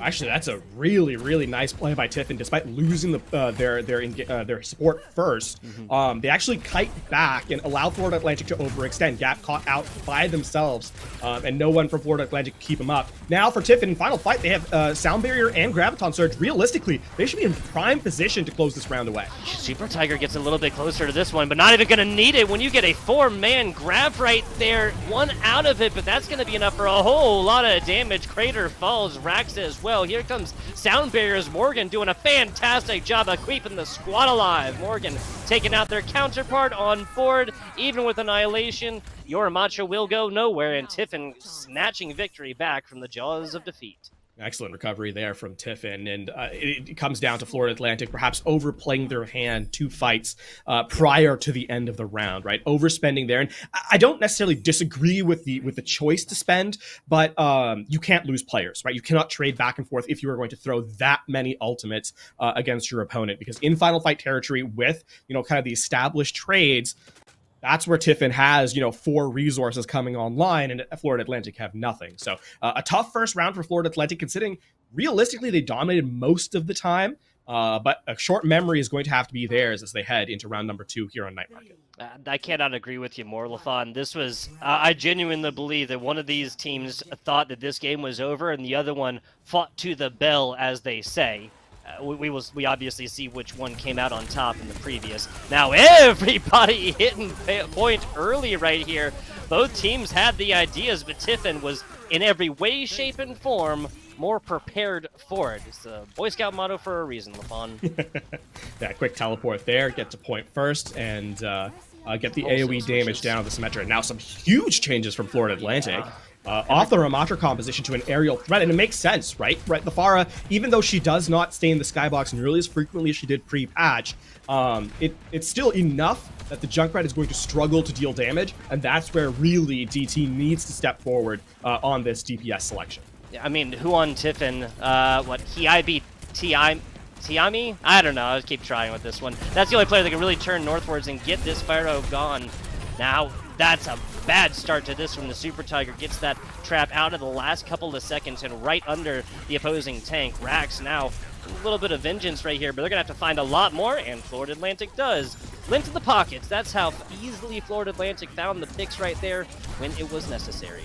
I mean, this is what is the sort of the Pharah's strength, right?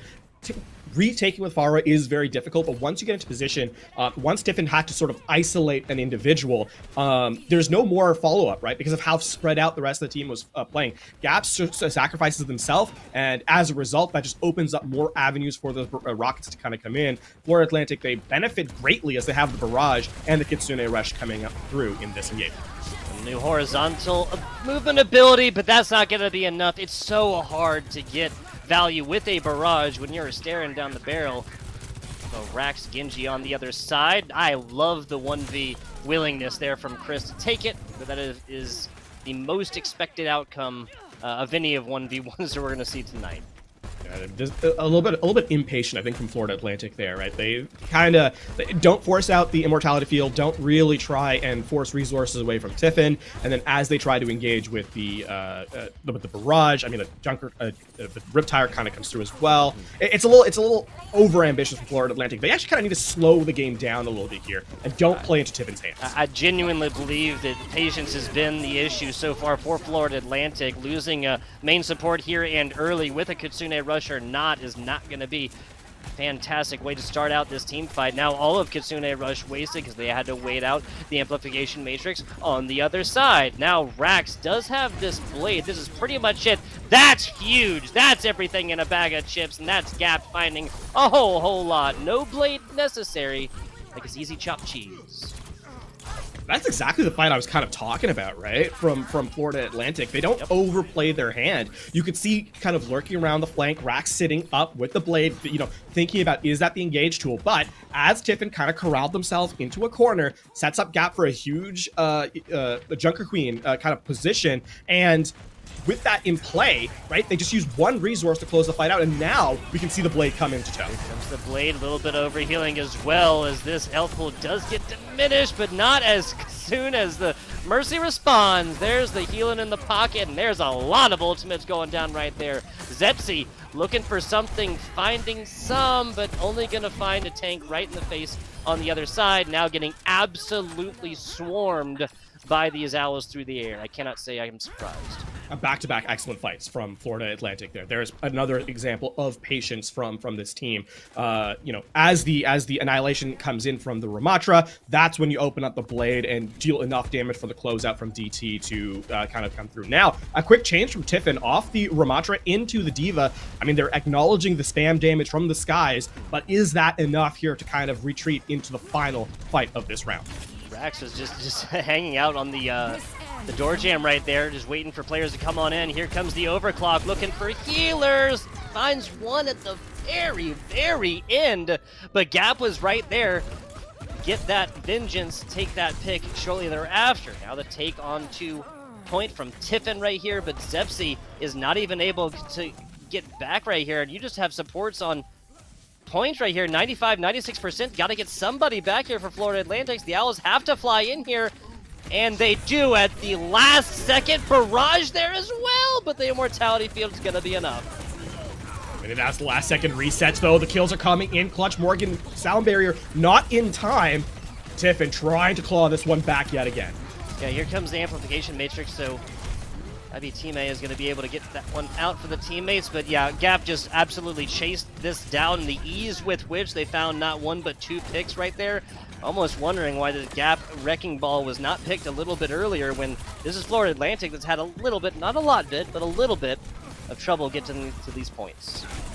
But we'll flip over here in the last second. Kills will come in. So we tie ourselves up 1 apiece. And I mean, quick resolutions as we are only 2 rounds into this game, but we're already seeing, I think, a little bit of the difference in stylistic approaches between these teams. And for Florida Atlantic, the big thing now is consistency. We've seen they can be patient, but they need to not fall prey in those final moments to kind of panic and overspend and overplay their positional hand, right? I mean, talking about that flip and at that 80% mark, everyone kind of collects together again. They don't really track the ultimates of Tiffin and end up getting punished for it. They are able to resuscitate the round, but again, this is going to be a consistent thing to kind of keep an eye out on. How well can they reply to the resources their opponents have? So far, it's been a little uncomfortable here for Florida Atlantic. Gotta agree. Both of these first 2 rounds, 199 for Tiffin in the first one, 199 for Florida Atlantic in the second. Back and forth we go. Where we stop, I do not know. Little DT on the flank right here.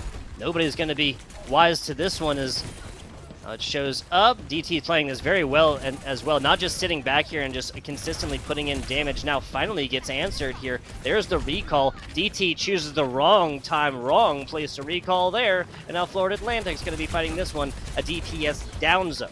Now Gap really having their work cut out for them as they try to get aggressive and then pay for it, try to back up this Rax Genji, but nothing doing, and eliminations in the face will be your reward. Tiffin taking points right now. Tiffin clearly has one, I think, small selection that they are kind of playing around. That is the Junkrat, right? That has been the only pick that has been the same throughout this entire map so far. And I really like that they're kind of playing to their strengths in this regard, right? The Zarya here to protect. They saw what Florida Atlantic were kind of rolling out on in the previous round.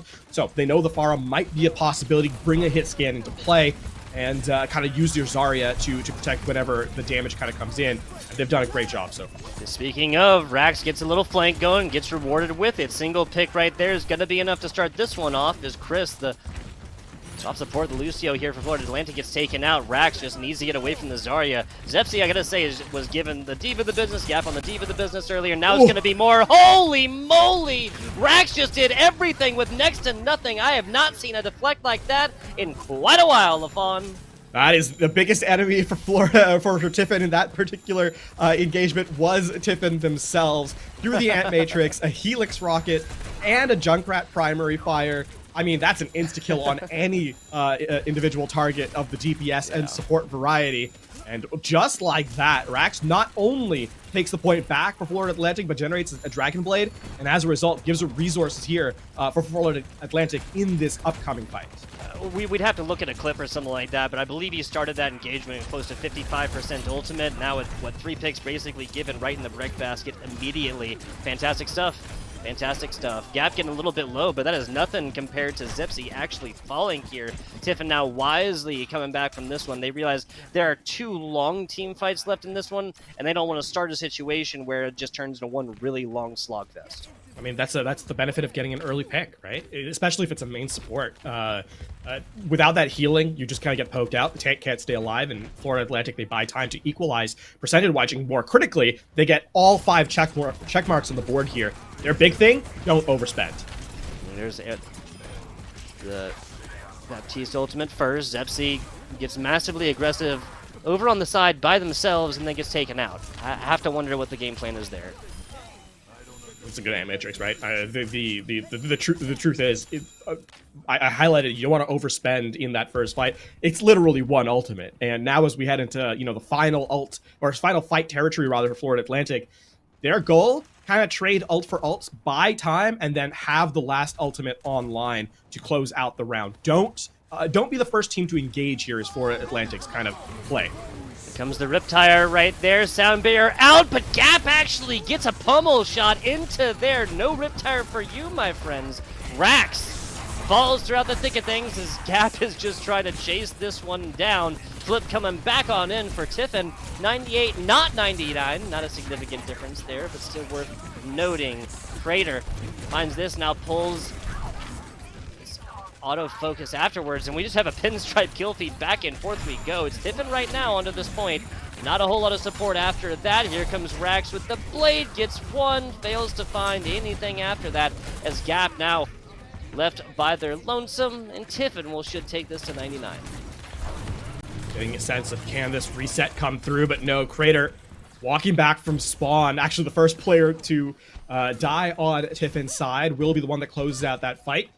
And remember what I said about Florida Atlantic wanted to trade ultimates and not overspend. Unfortunately, they do not do that. And now in Final Fight territory, they actually have nothing. This Ant Matrix, I mean, Rax, you're going to have to be quick on the draw with the deflect. Shades of this round pass if you want a chance to close this round out. There it is. Now, a little bit of movements on the outside. Best block is to simply not be there. The Amplification Matrix only there for a couple more seconds, now gone. Out to the outside as Morgan finds the biggest boop you can find on a Florida Atlantic team. That's against the tank, people. Immortality Field invested and divested immediately. Another boop right there is Chris on the side of Florida Atlantic finds this time. Gap might actually be able to be back from this one. As I say that, Zepsi finds not one, not two, but three, and Crater with a little bit of help. This is a Doom Fist solo dolo by themselves, and this is a team trying to come back in overtime, which means it ain't gonna happen. Tiffin takes this last one 100 to 99 to take the map in a 2-1 fashion. And I mean, that was the exploitation of a flaw you see in your opponent's strategy from Tiffin University here on map number 1. Florida Atlantic, a little, as I said, a little impatient multiple times throughout the map. And in the final round there, as it shades of that first round on Control Center, it's Tiffin University with resources, Florida Atlantic with absolutely nothing. And unfortunately in Overwatch, very rarely are you going to be in a position where when you have nothing in the bank, are you going to be able to turn a fight? I mean, credit to Tiffin for playing that so excellently in terms of understanding the resource markers and giving themselves a 1-round victory and an early series lead. Yeah, so going to be looking at hybrid in here next. Tiffin going to be deciding side. Florida Atlantic going to be deciding map. We can only speculate. Obviously, there are more popular hybrid maps than some of the other ones there. To your point right there, yeah, like the old management just right there was a little bit shaky on both sides, but came out definitely a little bit more obviously from Florida Atlantic. You just can't expect Rax to get plays like that. Like, I will remember that play for a very long time. Rax right in front with Junkrat primary fires and the Vortex rockets or the Tri rockets from Soldier 76 right there to find immediately like 2 kills, even again post boosted health pools. Crazy stuff. Yeah. My point is you cannot rely on this frequently though. Old management has to be better for Florida Atlantic. And I mean, we saw it in the final fight, right? Rax sits there with the deflect, and this time around, Tiffin just learns from their mistakes. They don't shoot at the deflect, and ends up playing to their advantage, right? You cannot be hoping for miracles as a win condition in a series, right? And I mean, you know, to kind of caution away from overloading onto Florida Atlantic here, it is noted that Tiffin has lost maps before, right? Their last game, in fact, was a 3-2 scoreline. So it's not like they're infallible or flawless. It's now down to Florida Atlantic to take a moment in this interim, pick the map selection, get the map selection that favors them, and then take a breath, slow the game down. You don't really want to be playing into the strengths of your opponent. And Tiffin, at multiple stages in the game, despite how close the map was, were able to steal away rounds based on a lack of a presentation and timing from Florida Atlantic. So I think that's kind of the name of the game here for Florida Atlantic, rather, moving into map number 2 and beyond. To continue the conversation here for Tiffin, that was Super Tiger, I believe, at the very beginning is DPS over here for Tiffin. That's the Dragons that was falling first in a lot of these different team fights, and especially now with increased health pools and stuff like that. You simply, like, DPS are just so quantifiably more important now because you need this high damage output to go forth and actually take picks, to actually get people eliminated and send them back to respawn so you can take control points and whatnot. Super Tiger did a great job of kind of cleaning up those edges a little bit more. And I really think once like the Junkrat was just picked and the Riptire was like, okay, well, we need to combo this with our Grav from our Zarya and whatnot. Okay, then it got figured out a lot better, and Super Tiger stopped trying to, play some kind of DPS right throughout the thick of things, more so try to like launch in their grenades and whatnot from a distance. I think Tiffin learned a lot in this first game right here. Just depending on map, I think it'll be another close one though. Yeah, I mean, I think we should zoom out a little bit, talk about DPS for quite focused, because there is a part of that I think deserves to be highlighted, and that is the new passive the DPS have, right? It is effectively a wound, minus 20% heal efficiency on a target for 2 seconds after you've been damaged by a DPS player. And that is going to come into effect, right? With the increased health pools, the increased accuracy, that is going to put supports on the mark, right? And now it's no longer a war of attrition. If your DPS are focusing a target and applying that passive, supports have to kind of focus on doing something else. So keep in mind that as you play kind of burst characters, there is a potential that sustained damage may end up being more effective. And that's something to keep an eye out as we go in further into the series. Though at the moment, we head to Hybrid for our map number 2 in the selection, and we await the information as to where we're going to next. But it is, in fact, going to be that map. There you go, Kings Row. Yes, exactly. Getting the ears in the cans here. Kings Row. So daring today, are we? That's what LaFon and I were sitting here talking a little bit about. Lijiang Tower first, Kings Row second, Florida Atlantic. That's the Owls. Will be picking sides. As LaFon previously mentioned, the writing on the wall is that defense is simply a better start on these maps. Shut down your opponents, then it's your turn to prove, hey, we need a couple points on the very, very first point if we can shut them down before opening up payload. What is there to say about Kings Row that hasn't been said? That's funny. Perhaps we should talk a little bit about these players, what they told us about them. Folks, we always ask for some interesting facts. Well, Florida Atlantic did not fail to deliver here. I'll start off by talking about the tank here. That's Gap. Told us that they earned a Nobel Peace Prize for creating a new non-renewable energy source. Hey, look at me. I thought that all the non-renewable energy sources had been discovered, LaFon. Well, I suppose there's always more, right? And credit to them, right? When we're looking for renewable resources, having them non-renewable is certainly a choice.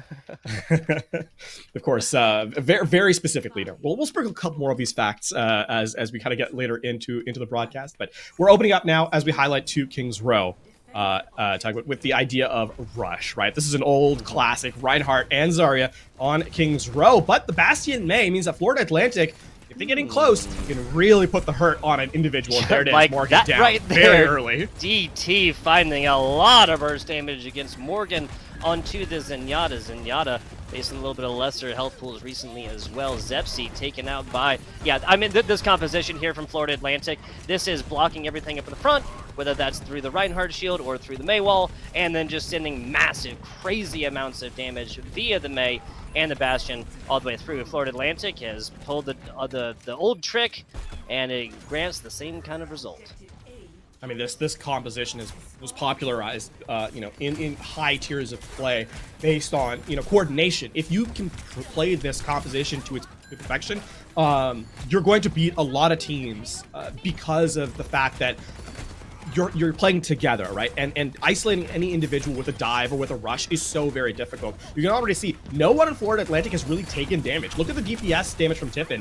Almost nothing considering how late into the game we actually are.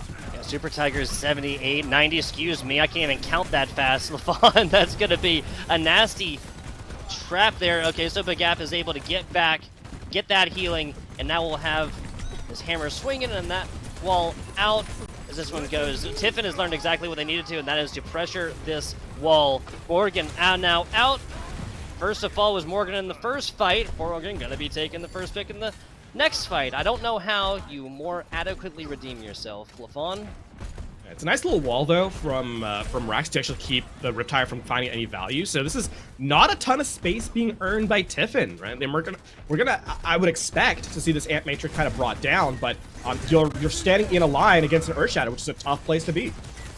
Yeah, it really is, and DT found that one out the hard way. We'll see this Earthshatter from Gap coming in just a little bit, given that Maywall is out, cooldown out right now, probably back now.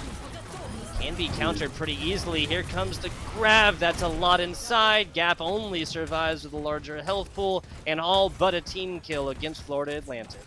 Nice, very well done by Tiffin. I mean, you know, we praise them so much for their efficiency on map number 1. They pick up right where they left off. Do not allow Florida Atlantic to step in. Perhaps a little greedy from DT to, you know, face down an Ant Matrix, but you take advantage of it nonetheless if you're Tiffin.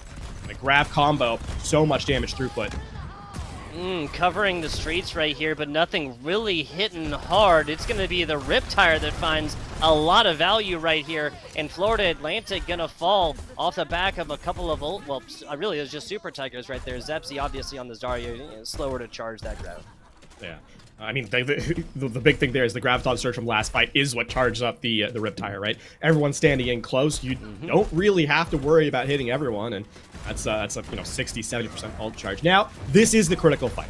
With the Blizzard in tow, with the Sound Barrier and the Shatter, I mean, you need to find a way to play around this Transcendence.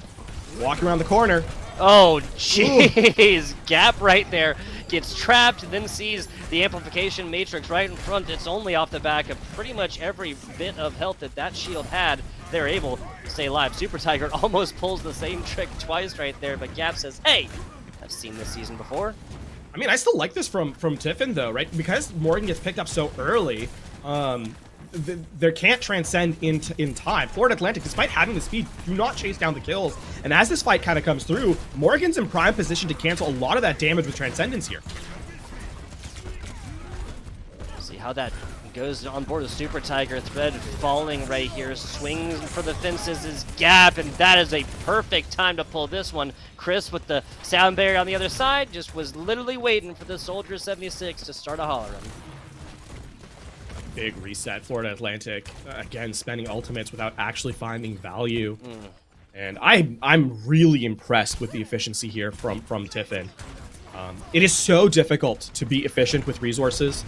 You're always kind of pressured to use one more, but they're just calm and collected from the squad in blue, and they're going to buy even more time down to the last minute and 50 after what was really a disastrous first point for them. Ooh, trying to get it at the last second. Now it's Riptire out through the back. Shimmy Shake, and going to find nothing more than an Immortality Field. It has continued to be so hard to find any value in this Immortality Field exists. There's the trance that we were waiting for. Morgan, again, was just waiting for this Blizzard to come on out, and Tiffin just absolutely wiping. That's going to be a team kill, the first official here of Kings Row. And, I mean, with minute 20 left, this is realistically the last true fight that Florida Atlantic is going to get, and it's not a foregone conclusion that they win it. Sure, they have Earth Shatter, that can be blocked, and on top of that, the Immortality Field has to kind of be dealt with. On the flip side, the Graviton Surge, coupled with the damage throughput we've seen from Junkrat, we're looking at that to be a real difference maker. Trying to corner out the Zenyatta right there. There's the grab as well. This is going to be the Shatter that finds way more value. Now Super Tiger with a freaking another one. DT Lancing shot up to the top right there is going to be able to get that Riptire. Morgan bursts down the Reinhardt. What is going on in the pod? Oh my god, Morgan playing like a Shades of Ghosts. I have been transported back to 2019 when Zenyatta's had 300 HP, armor, and no fear. Literally chasing down the Reinhardt in the face of the entire opposing squad. Morgan took that first pick in the first fight on first point to heart and has not allowed Florida Atlantic to play the game since. With 12 seconds remaining, Florida Atlantic, they make a quick shift over to the Ramatra, but I'm afraid that might not be enough. There's an Ant Matrix coming here from Tiffin in the final moments. Yeah, gotta speed these in just to get toes on the point and start this one. Now we're in OT though, so the entirety of Tiffin takes to the rafters right here. The vertical advantage coming in again. Gonna have the tack visor in for just a second, excuse me. Crater now looking to make a big hole into the Florida Atlantic squad. Coming in from the side as Chris finds one. Crater with immediate answer with the try rockets. Now fighting on the point. Here comes the Blizzard. That's going to be the Tiffin was really, really not waiting for. And now Florida Atlantic. This should be enough. And they just it barely, is. they just barely inched over the line in overtime. And I mean, you're looking at Blizzard as kind of being you're thanking your lucky stars it came online when it did, because that was not a guaranteed fight win, despite having that pickup onto the support, onto the BEP so early on. High B time expires, and That's what gives Florida Atlantic an opportunity in. Now, this has to be flawless from Florida Atlantic if they want to close the round out, and it's not a guarantee they're actually going to finish with time. This is what we were looking for the entire time. Zepsi gets way too aggressive, and Tiffin's going to be fighting in what is close to last fight territory with no tank on the board. Super Tiger getting similarly aggressive right here. Junkrat on 3 other players. You do the math. Lafon, DT sitting on top right now. Got to back up a little bit to get in the amplification matrix. Finds a headshot plus more on the end. This is a Riptire coming in, but not going to matter. Florida Atlantic gets gifted the last point right here and finishes it with 36 seconds on the clock. Yeah, well, as clean as second point was, first and third were a little rough for Tiffin. And this map is really going to hover around that second point in this second stage of the match. Keep in mind, I mean, Tiffin had a Transcendence at the end. They had the Riptire. They were coming up on the Graviton Surge as well.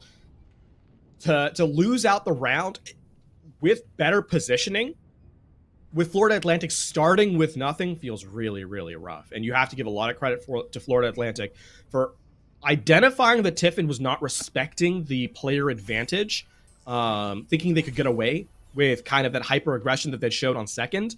And it's tough. It's a tough place to be in, right? When you're losing so frequently on a point, you can often doubt your effectiveness. Florida Atlantic, no such fear found in them.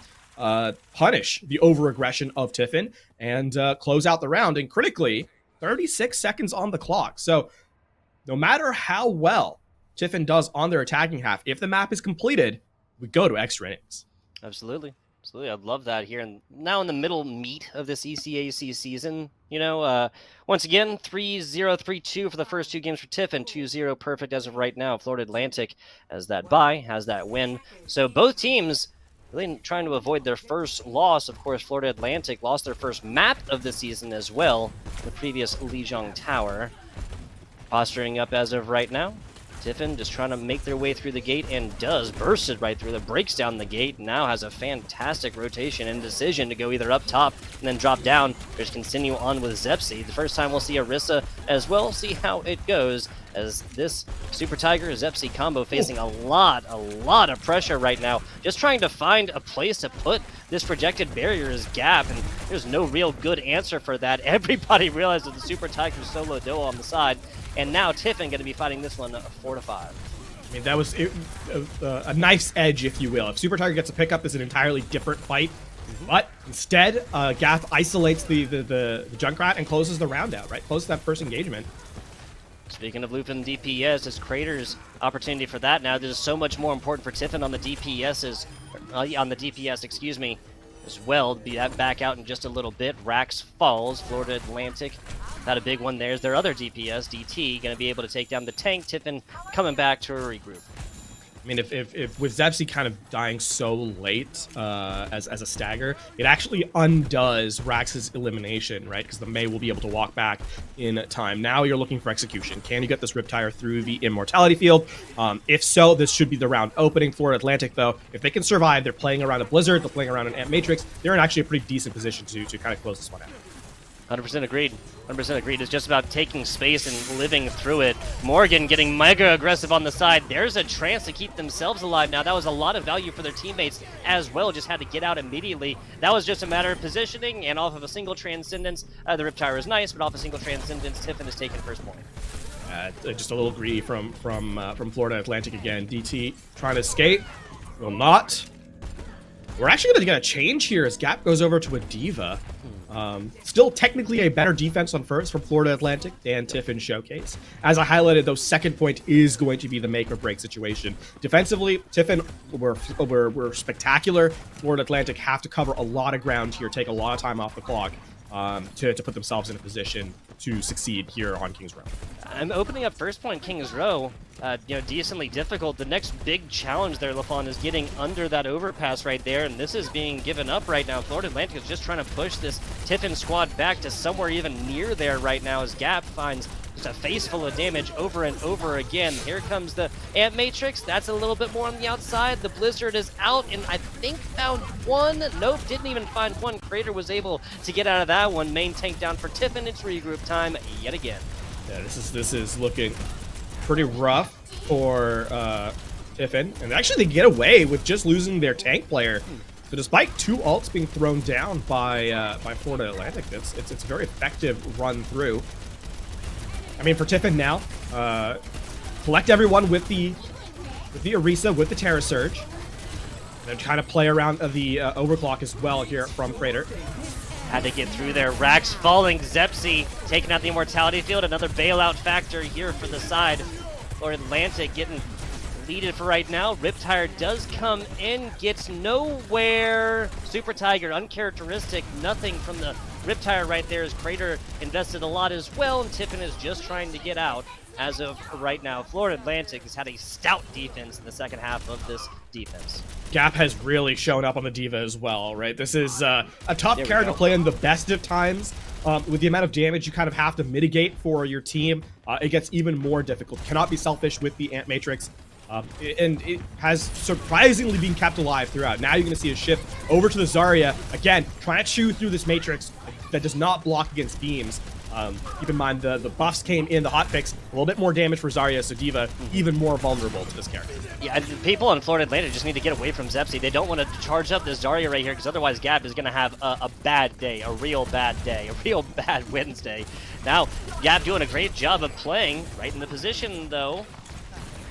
Zepsi's just continuously trying to find this. Now, Morgan, was this another ultimate to just save themselves after they got mega aggressive over to the left side? Not 100% sure. It really panned out for them last time, so if that's the case, well, Tiffin is taking advantage right now, so not against that one whatsoever, LaFawn.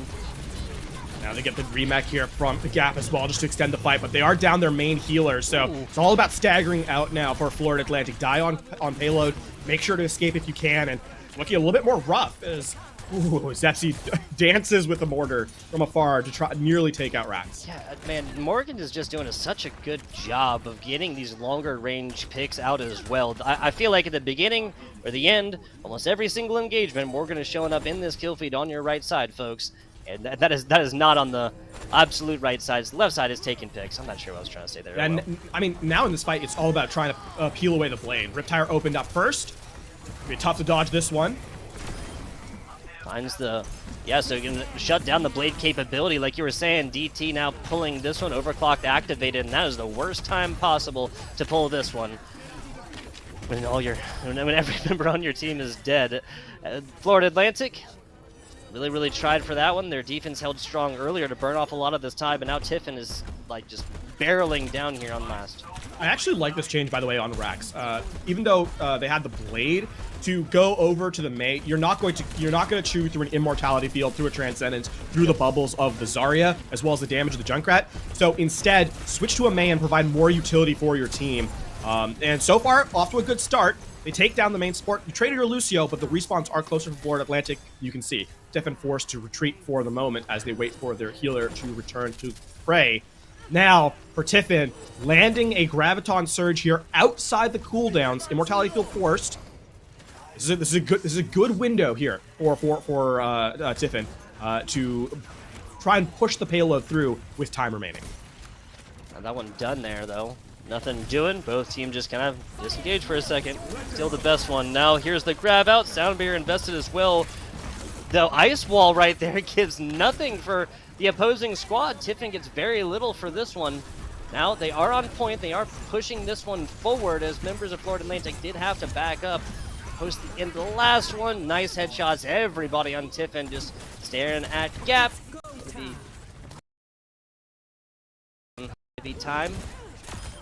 Down bottom, yep, gets the grab boots up to the top. Now raining down support from on high. Tiffin is going to be able to take this one probably with just about the same amount of time. Here comes the blizzard, though. That's enough. Tiffin finds 2, finds 3. There's the little stall action at the end. I don't think, yeah, they're not going to get down the last 30 seconds or so, even with Gap switching, assuming a switching. Nope. So going to be a difference of 3 seconds.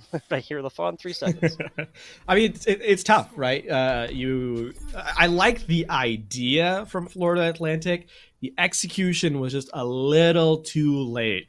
Kind of the play that happens there is you're trying to bait the Graviton Surge and use the Mei wall to block off line of sight, have the sound barrier in case any extra damage comes through, right? That's really what the start of that fight is all about. Florida Atlantic, they have the right read on the play. They just execute a little too passively, a little too far back. So by the time the fight actually happens and you're not able to keep yourselves alive, the payload inches forward such that the stagger eliminations are right by your spawn, and it means you can't ever get a true recontest, and you don't force out any further resources from your opponent. So the idea was good.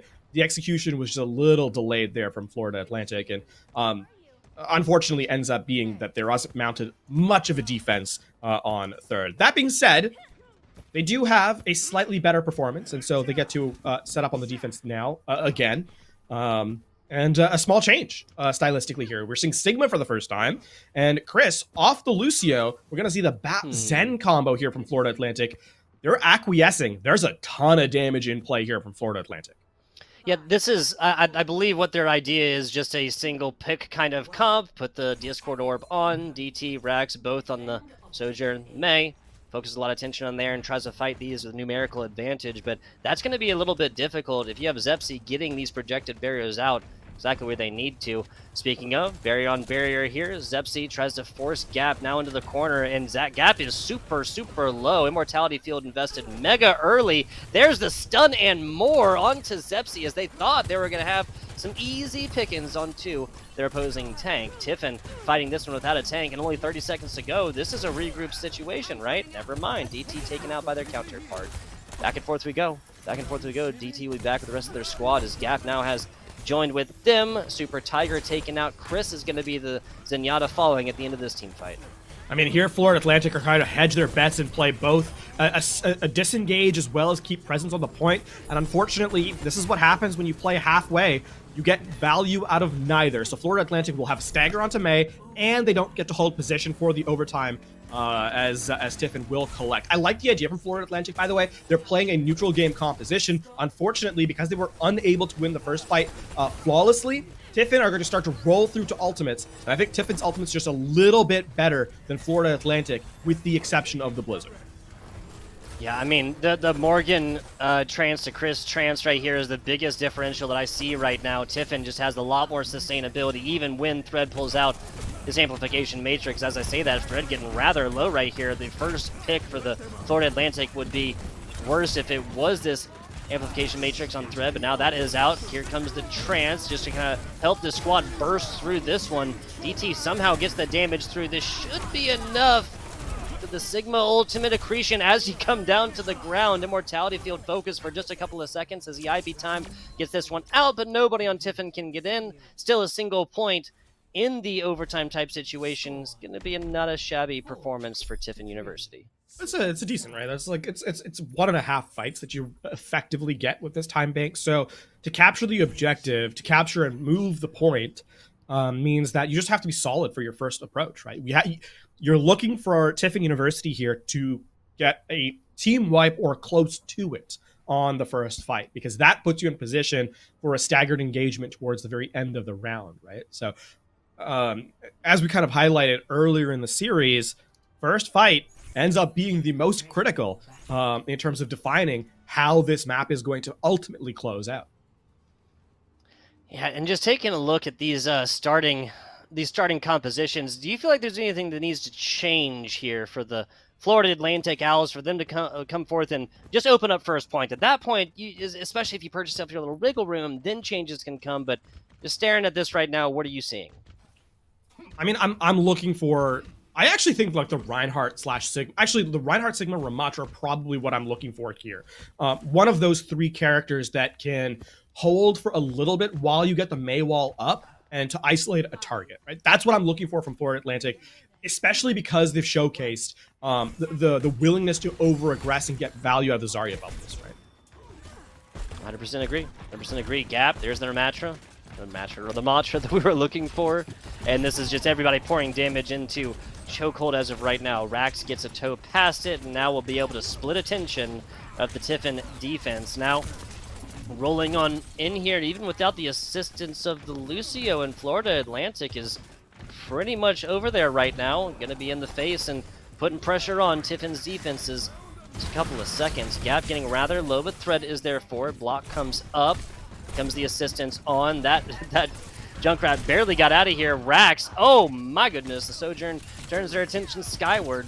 Fries that Genji right where they stand, or in the air, I suppose. Crater onto their counterpart. DT winning the 1v right here. And this actually might be the big deciding factor of this team fight so far, LaFon.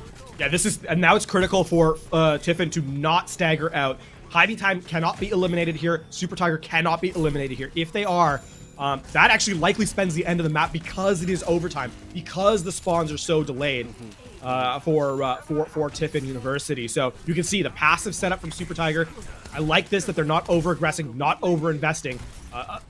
Tragic would be the first death here for either squad.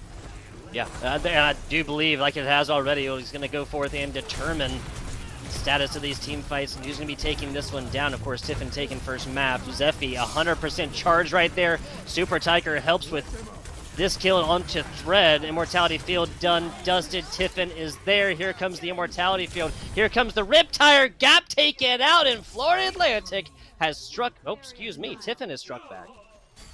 That will put themselves at match point, right, as they highlight 2-0. I mean, this is going to be a quick highlight from Super Tiger getting on the flank with the Junkrat from on high, I believe. Yep. It's a really awkward position that Tiffin University. This is where they have excelled through 2 maps, right? Florida Atlantic has oftentimes been a little too greedy with their presence. We saw they were like in that final fight where they had the advantage because the delayed spawns kind of came in from Tiffin University. The opportunity to chase down eliminations was there, but they were trying to hedge their bets, move a little too far back, and hold space, try to chase out the targets that were forward spawned. Couldn't do either, and as a result, we saw the main support get eliminated before the Immortality Field went down, and from there on out, it's just sort of a domino effect, right? You're never going to recover, even if you have ult advantage, which they didn't. Tiffin University, patience, the name of the game. They'll score a second, they'll take lead, and they'll put themselves at match point to put a firm and commanding presence, a chance to close out in 3. The Tiffin Dragons now up 2-0, as you're mentioning, putting the Owls here on match point. I really feel like the Owls, the wise old Owls, just determining their options a little bit too much. As I always call it, it's analysis paralysis. Yeah. If you do not make a decision, then eventually a decision will make you. That is the situation Florida Atlantic found themselves in at the second of the both 2 Lijiang Tower maps towards the end, and then here again on Kings Row after a fantastic regular time performance. Actually, after a performance where they came in with more time than Tiffin. Yes, it was only 3 seconds. No, they didn't get there by mistake. Florida Atlantic just got to make decisions and also have this sounds like so counterintuitive, right? You have to go forth with your decisions when you're presented with one of them, because if you sit there and determine it for so long, then it's just going to be a situation where Tiffin's going to continue on with their game plan and then win the game while you're still making a decision, right? Yeah. Next back coming up here in just a second, Fawn. Yeah, Esquire is going to be there. And I think the big difference so far also has been Tiffin in the clutch. Has just been the better team. When we talk about neutral game, we talk about even, right? I mean, I'm nitpicking in terms of ult economy and in terms of positioning, in terms of decision making and so forth, staging and so on. But truthfully, the difference now has been in the overtime fights. Both rounds that were won on Lijiang Tower by Tiffin were entirely due to the fact that they were able to steal away positioning. Here on Kings Row in the overtime, they were able to close it out, right? When realistically, you talk about that decision-making kind of coming in a situation like that where you are at a disadvantage in terms of the numbers of players you have, being able to kind of choose to do something is difficult. And Tiffin has been the better team by far in those scenarios.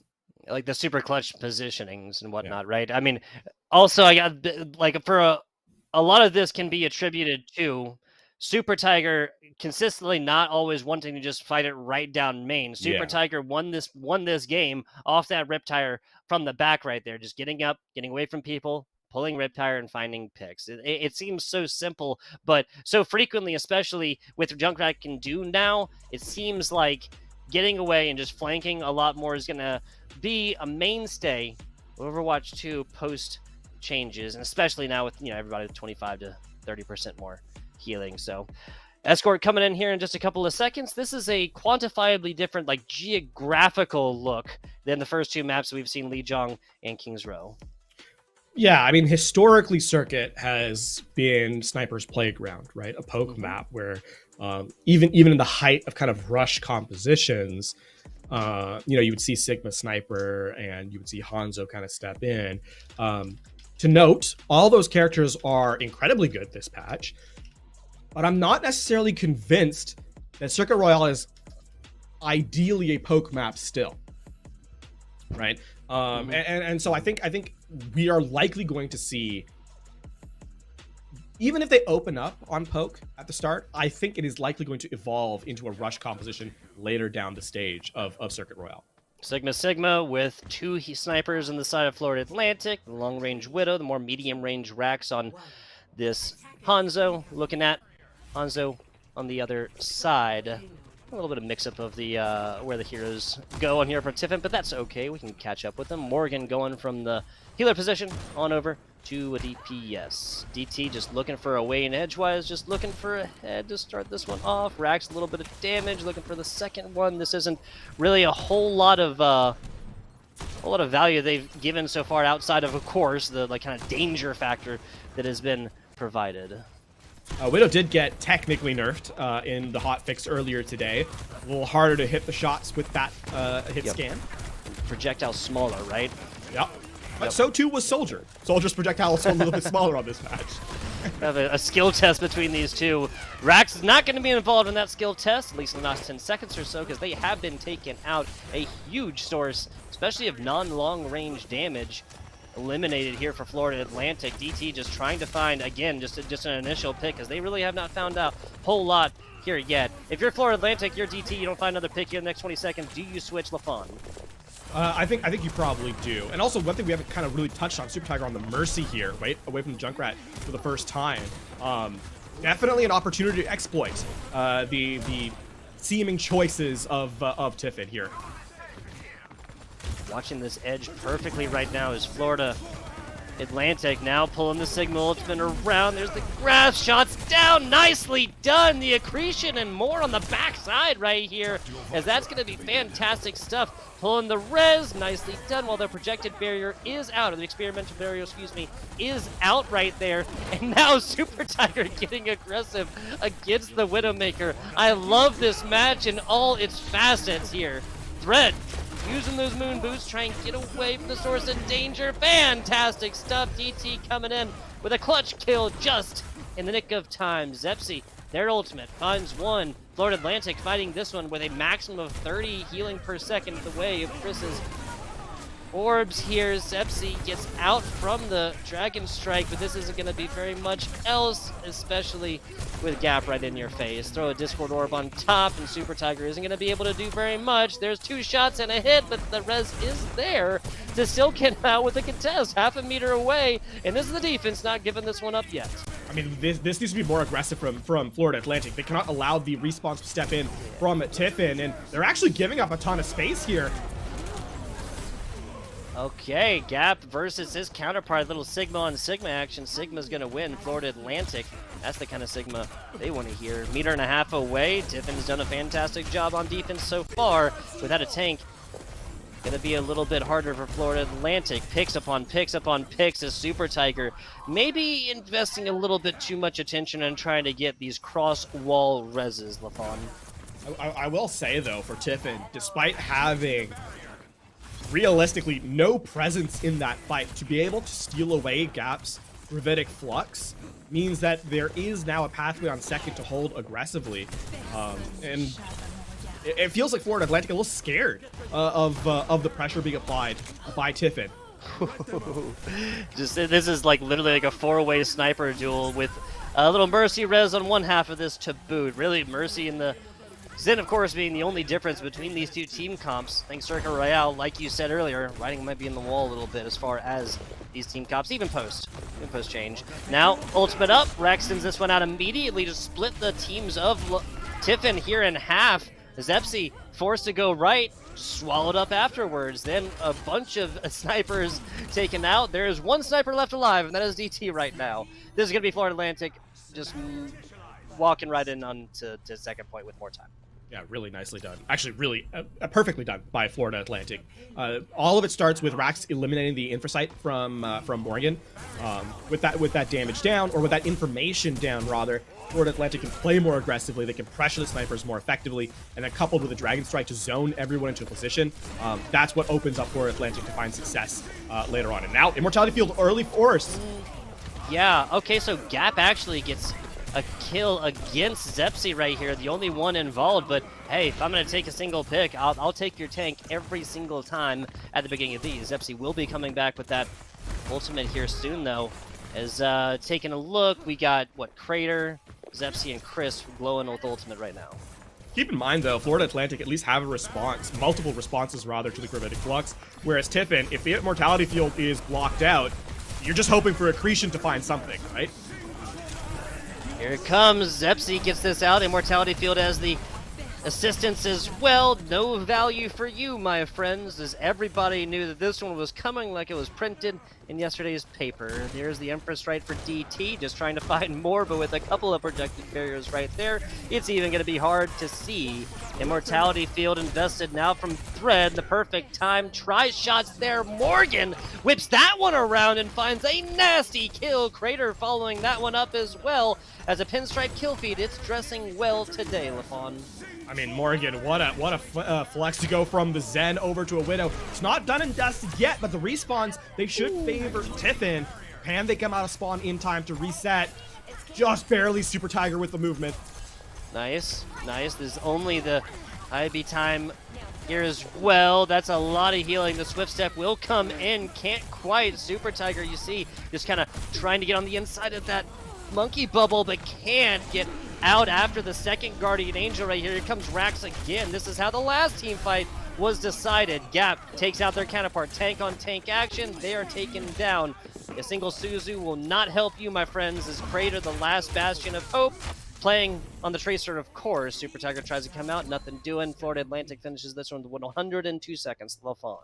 What a final fight, though. That was close. I mean, the movement from Super Tiger on the Mercy to dance long enough for the respawns to come in saved a good 20 seconds on that clock, right? So, I mean, Tiffin, they give up a pretty hefty time bank considering Circuit Royale, and yet, I mean, clearly highlight moments from them towards the tail end. Credit to Florida Atlantic, where in the previous rounds, that would have been a fight that they had lost, again, due to that ultimate efficiency.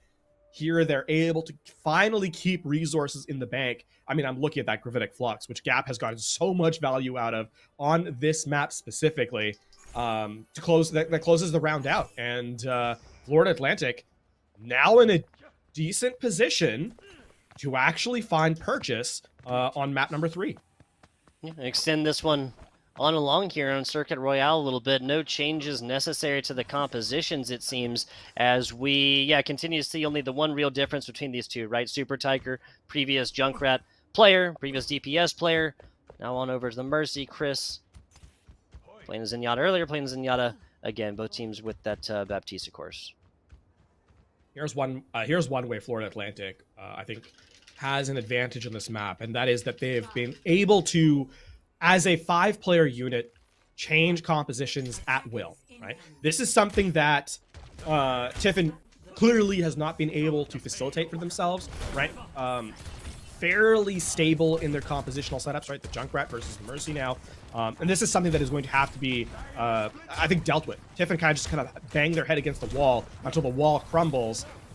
Florida Atlantic, though, they can play around it if required. Just brute force, man. Just brute force. Looking for pinpoint precision, actually, is what these two teams are opting for as of right now. Looking for something. Finds a decent little headshot there from Morgan as members of Tiffin kind of spill in around Morgan to get forth, get in position, and continue to have this pave load a rolling. It hasn't really stopped since they started this one here on the offense for Tiffin University. The Dragons flying forth as of right now. Pop shot to the top. Looking for a second one. DT almost taken out by their counterpart. Morgan, 95% ultimate to barely 60 here for DT. Rax, the first actual kill of this one, as Crater does fall. Rez comes in, The second kill, though, is going to be against Chris, and there's no res necessary, or possible here, excuse me, for Florida Atlantic. Rax continuing their reign of terror on not one, but two of these members, and it's backup time. Head for the hills for Tiffin University. I mean, the big thing that we're looking at here in terms of the sniper differences is that one team has a Sigma where you can put position, right? And as long as that shield lasts, you have the advantage as a sniper. For Florida Atlantic, right? Tiffin, even as Morgan has positional prowess with the sort of map control, they're never ever going to be able to duel as efficiently because they have to take more aggressive angles into the shield, and it plays out in proof right there, right? As Morgan tries to take a shot at the sniper, Sigma shield steps into play, and all of a sudden, that is not a fair fight. Super Tiger playing a dangerous game there in the sky, even after pulling that ultimate. I think this might have just been for a change type thing. No, maybe not 100% sure what the idea was there, but staying on the Mercy is Super Tiger. See how this one continues to go without an ultimate available here for Tiffin University. Well, that was a quick decision. We certainly saw here for Florida Atlantic University, as they're playing this one at a definitive advantage. I mean, now we're down to the last 130 of the map, and Tiffin, I mean, not really any closer to finding a purchase, right? Even if they get this next fight win, there will be a recontest available on first point, right? And so Florida Atlantic, they're playing kind of, free and in the clear here, no matter what happens. And Zepsi panicking with this grab because it's the only real condition they have to win. Yeah, and then, it bites off way more than they can chew. And with a teammate falling in the back, this is just not very enthusiastic gameplay that we've seen from there as they try to go out and find a little bit of positioning. But when you talk about positioning, you have to remember what co-caster LaFawn here said, and there's just so much less that can be purchased from Tiffin and Azario.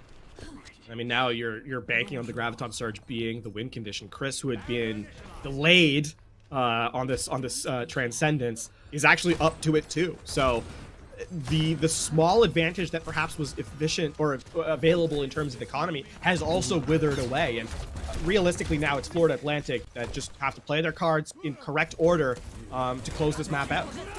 Here comes the grab. That's going to be enough for one on either side. A continued fall, but two members down from both as DT continues to click on a couple of heads. They say that it's hard. Well, you seen DT play? And that's likely the map, right? Calling it this early is tough, but look at the panic selection here from Tiffin as they make wholesale changes. They still have to go through a Transcendence into line of sight of a Widow. They will not even touch the cart. And that will be Circuit Royale, even as overtime comes through.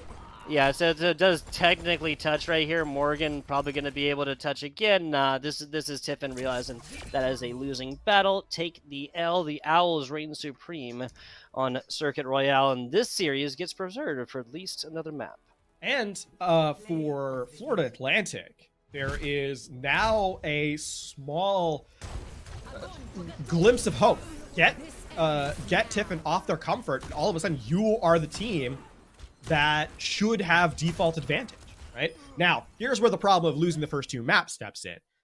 It's that you no longer have map control in terms of selection. So you do not get to choose where you go. From here on out, map favor is in Tiffin University's hands, and so you're not going to see Tiffin go to a poke map, right? It's just not going to happen. They've had the advantage in Rush. They've had the Rush Brawl hybrid. We are probably going to see similar of that even as we head into Push and Flashpoint, respectively.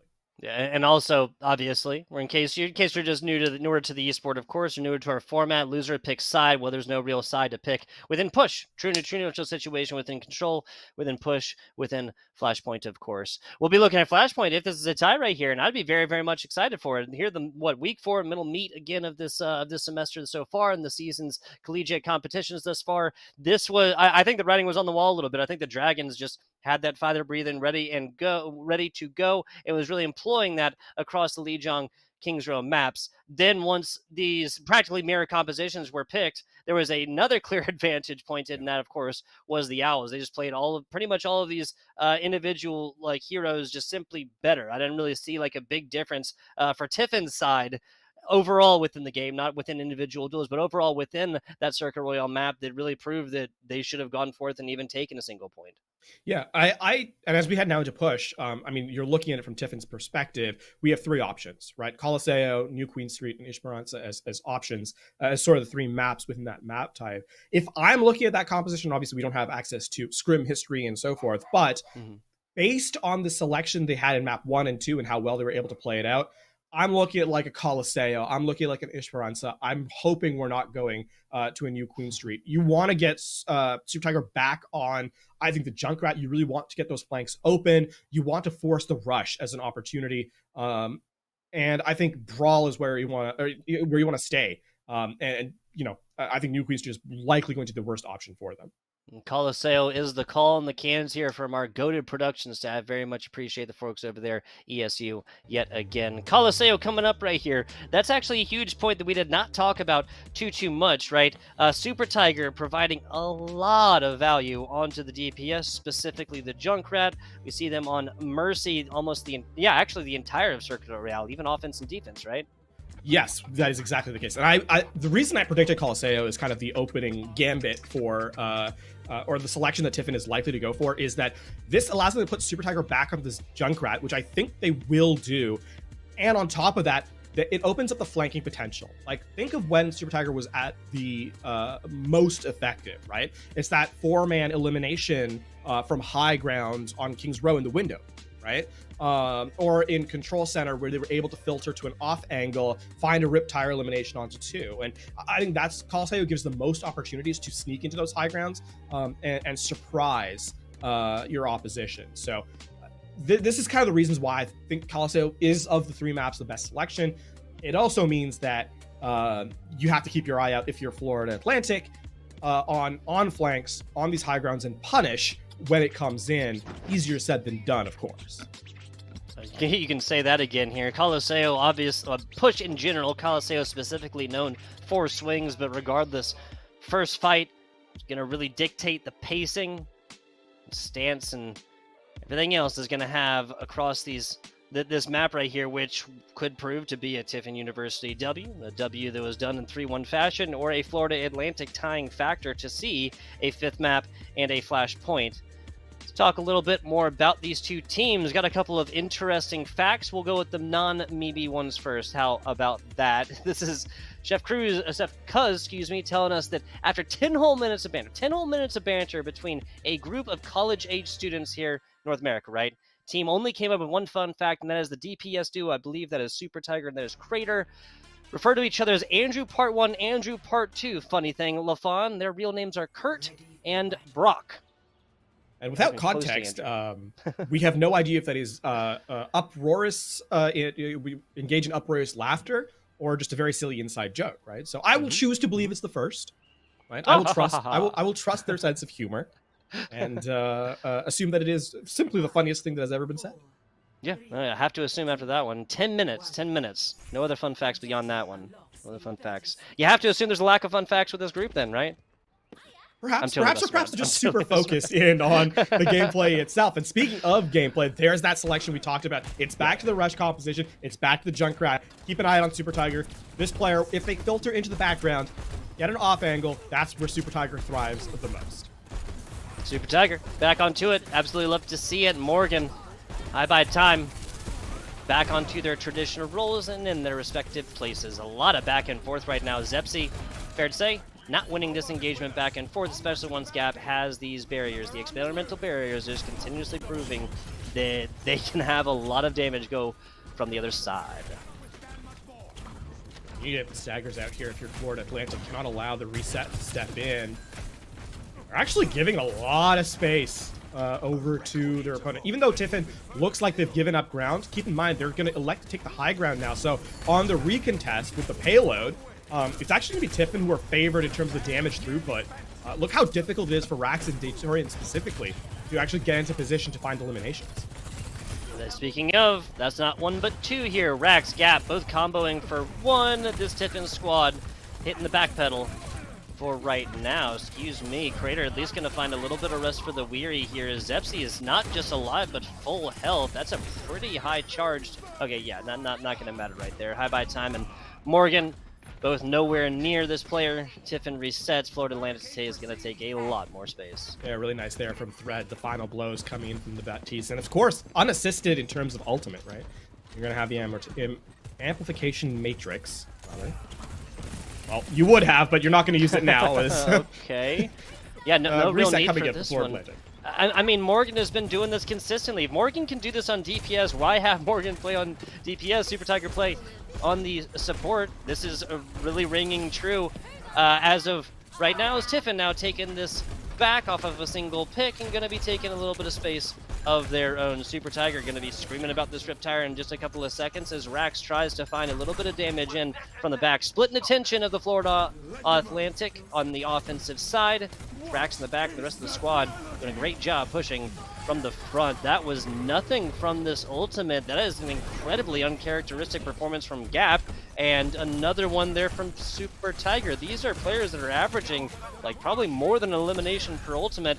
Get absolutely nothing on that one, Lafon. Yeah, it's a rare fumble, an unforced ones at that, right? But I mean, Florida Atlantic, they're the one who closed out in the end, and I mean, you know, we talked at the top of this map, the top of Coliseo, that Super Tiger excels when they're able to filter into the backline, be you know, kind of invisible.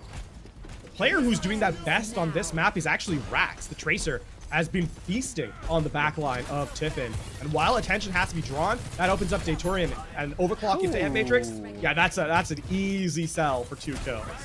They told us we could call him DT. I'll use the full proper name when you're performing like that. How about that? Proper respect deserved. Datorian finding a whole lot right there. Florida Atlantic is on the cusp, spitting distance away, especially given what we know about Coliseo in first team fights.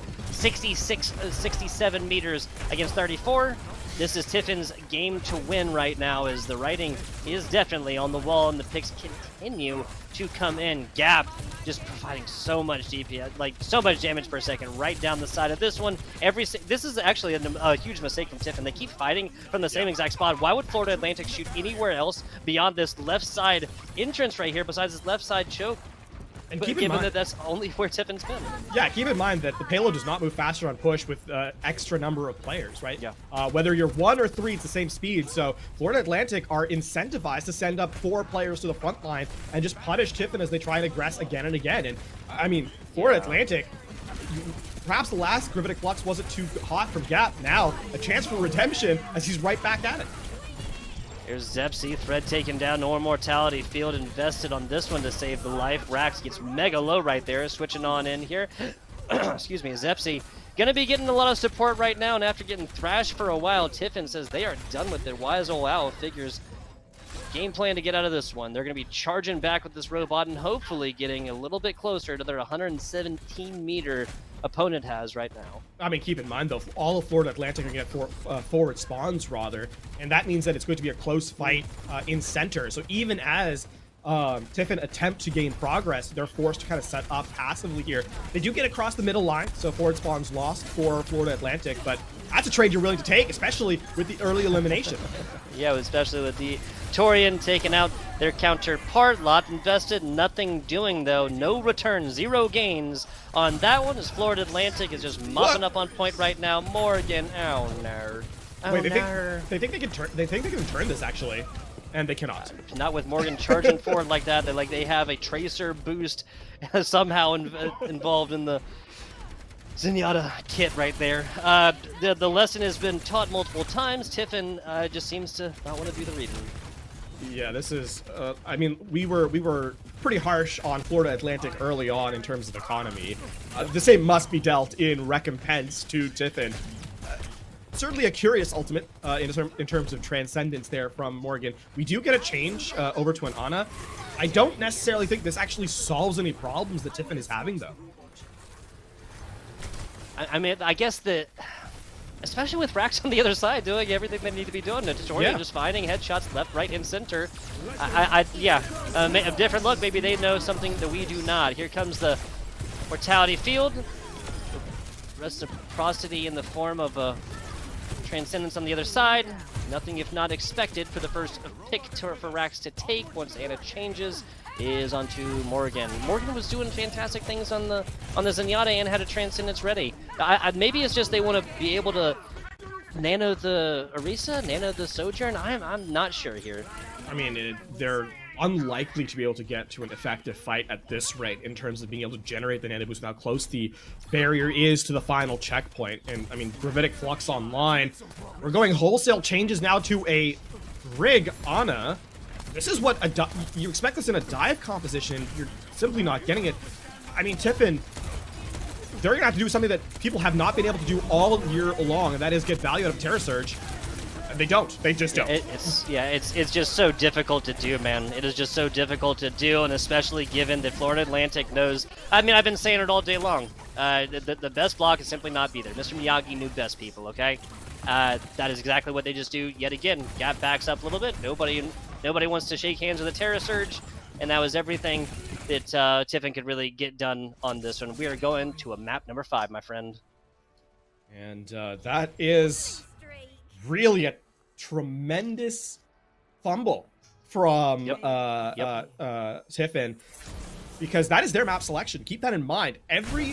So far the maps have been close, except the one selection that was Tiffin's in here on Colosseo. So I mean, we're seeing perhaps a case of a little bit of a panic at the end there, as they can't really get their composition to work.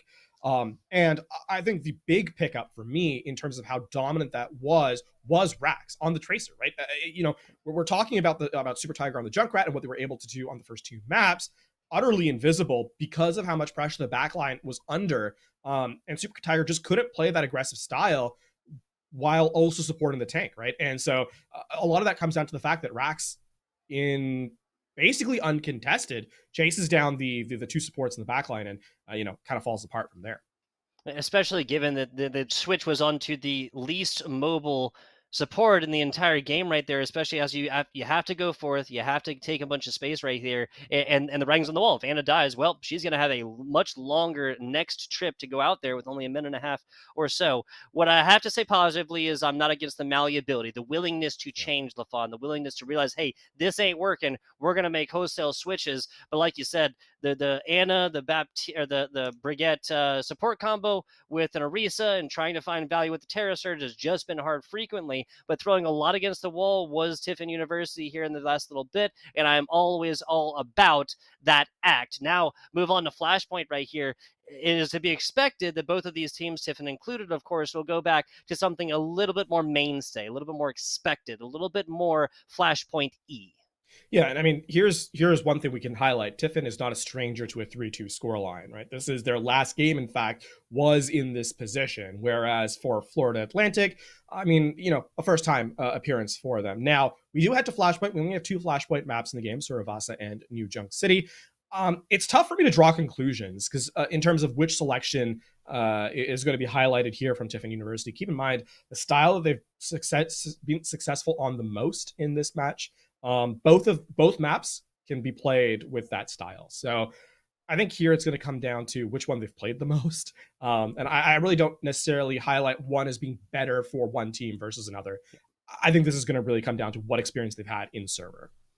This isn't just a 2v2 scoreline for a reason. I feel like this has all come down to here all the way, like it was written in the sky or something like this, because both of these teams have showed us exactly what they can do in a good way and in a bad way.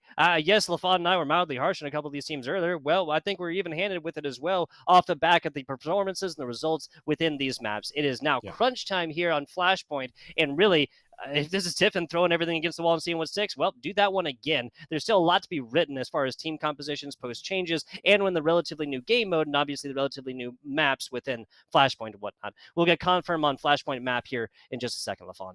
I mean, I'm biased towards thinking that Suravasa is the more favored map as we kind of get in. So I hear the confirmation in my ear that is in fact the map that we're going to. And so my bias proves once again correct, as all my map opinions are flawless. Little joke for those of you who know that I dislike Queen's Row tremendously, but beyond that, I think this is, like I said, I don't think this really favors either team tremendously, and it is going to come down to execution more than anything else. Is the momentum on Florida Atlantic side, or can Tiffin University sort of recover the swagger they had in maps 1 and 2?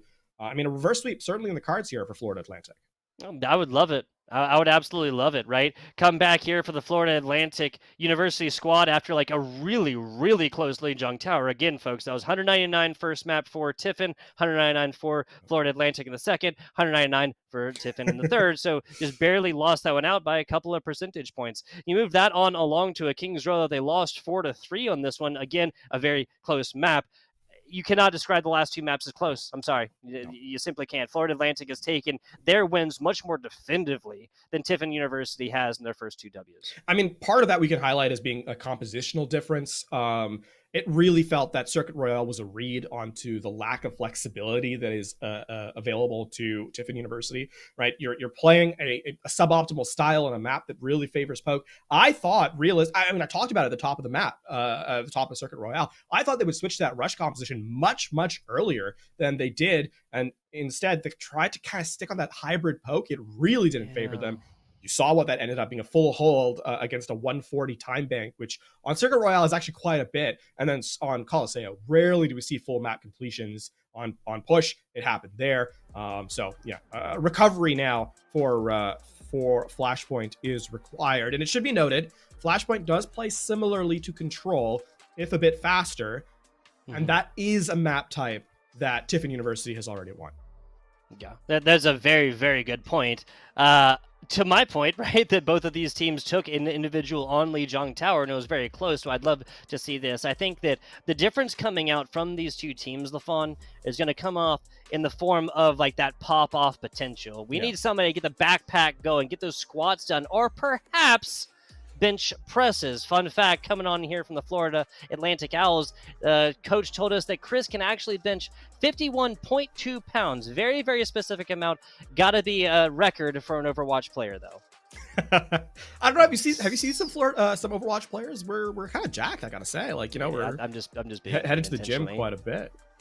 Yeah, absolutely. I mean, we have even further attention. You know, some other cool ones. A 5'8" player in DT. Pretty standard. I mean, just average height. Yeah, it was. Oh, I get it. I'm 5'7". They knew that, so this is about me. I'm making this one about me. That was pointed towards me. I hate it. All right, into it we go. Florida Atlantic back on the Sigma. Tracer, Rax is going to try and feast. Here again, though, Tiffin, I think this is a much better read in terms of the Mei. Slow down the Sigma, exactly so.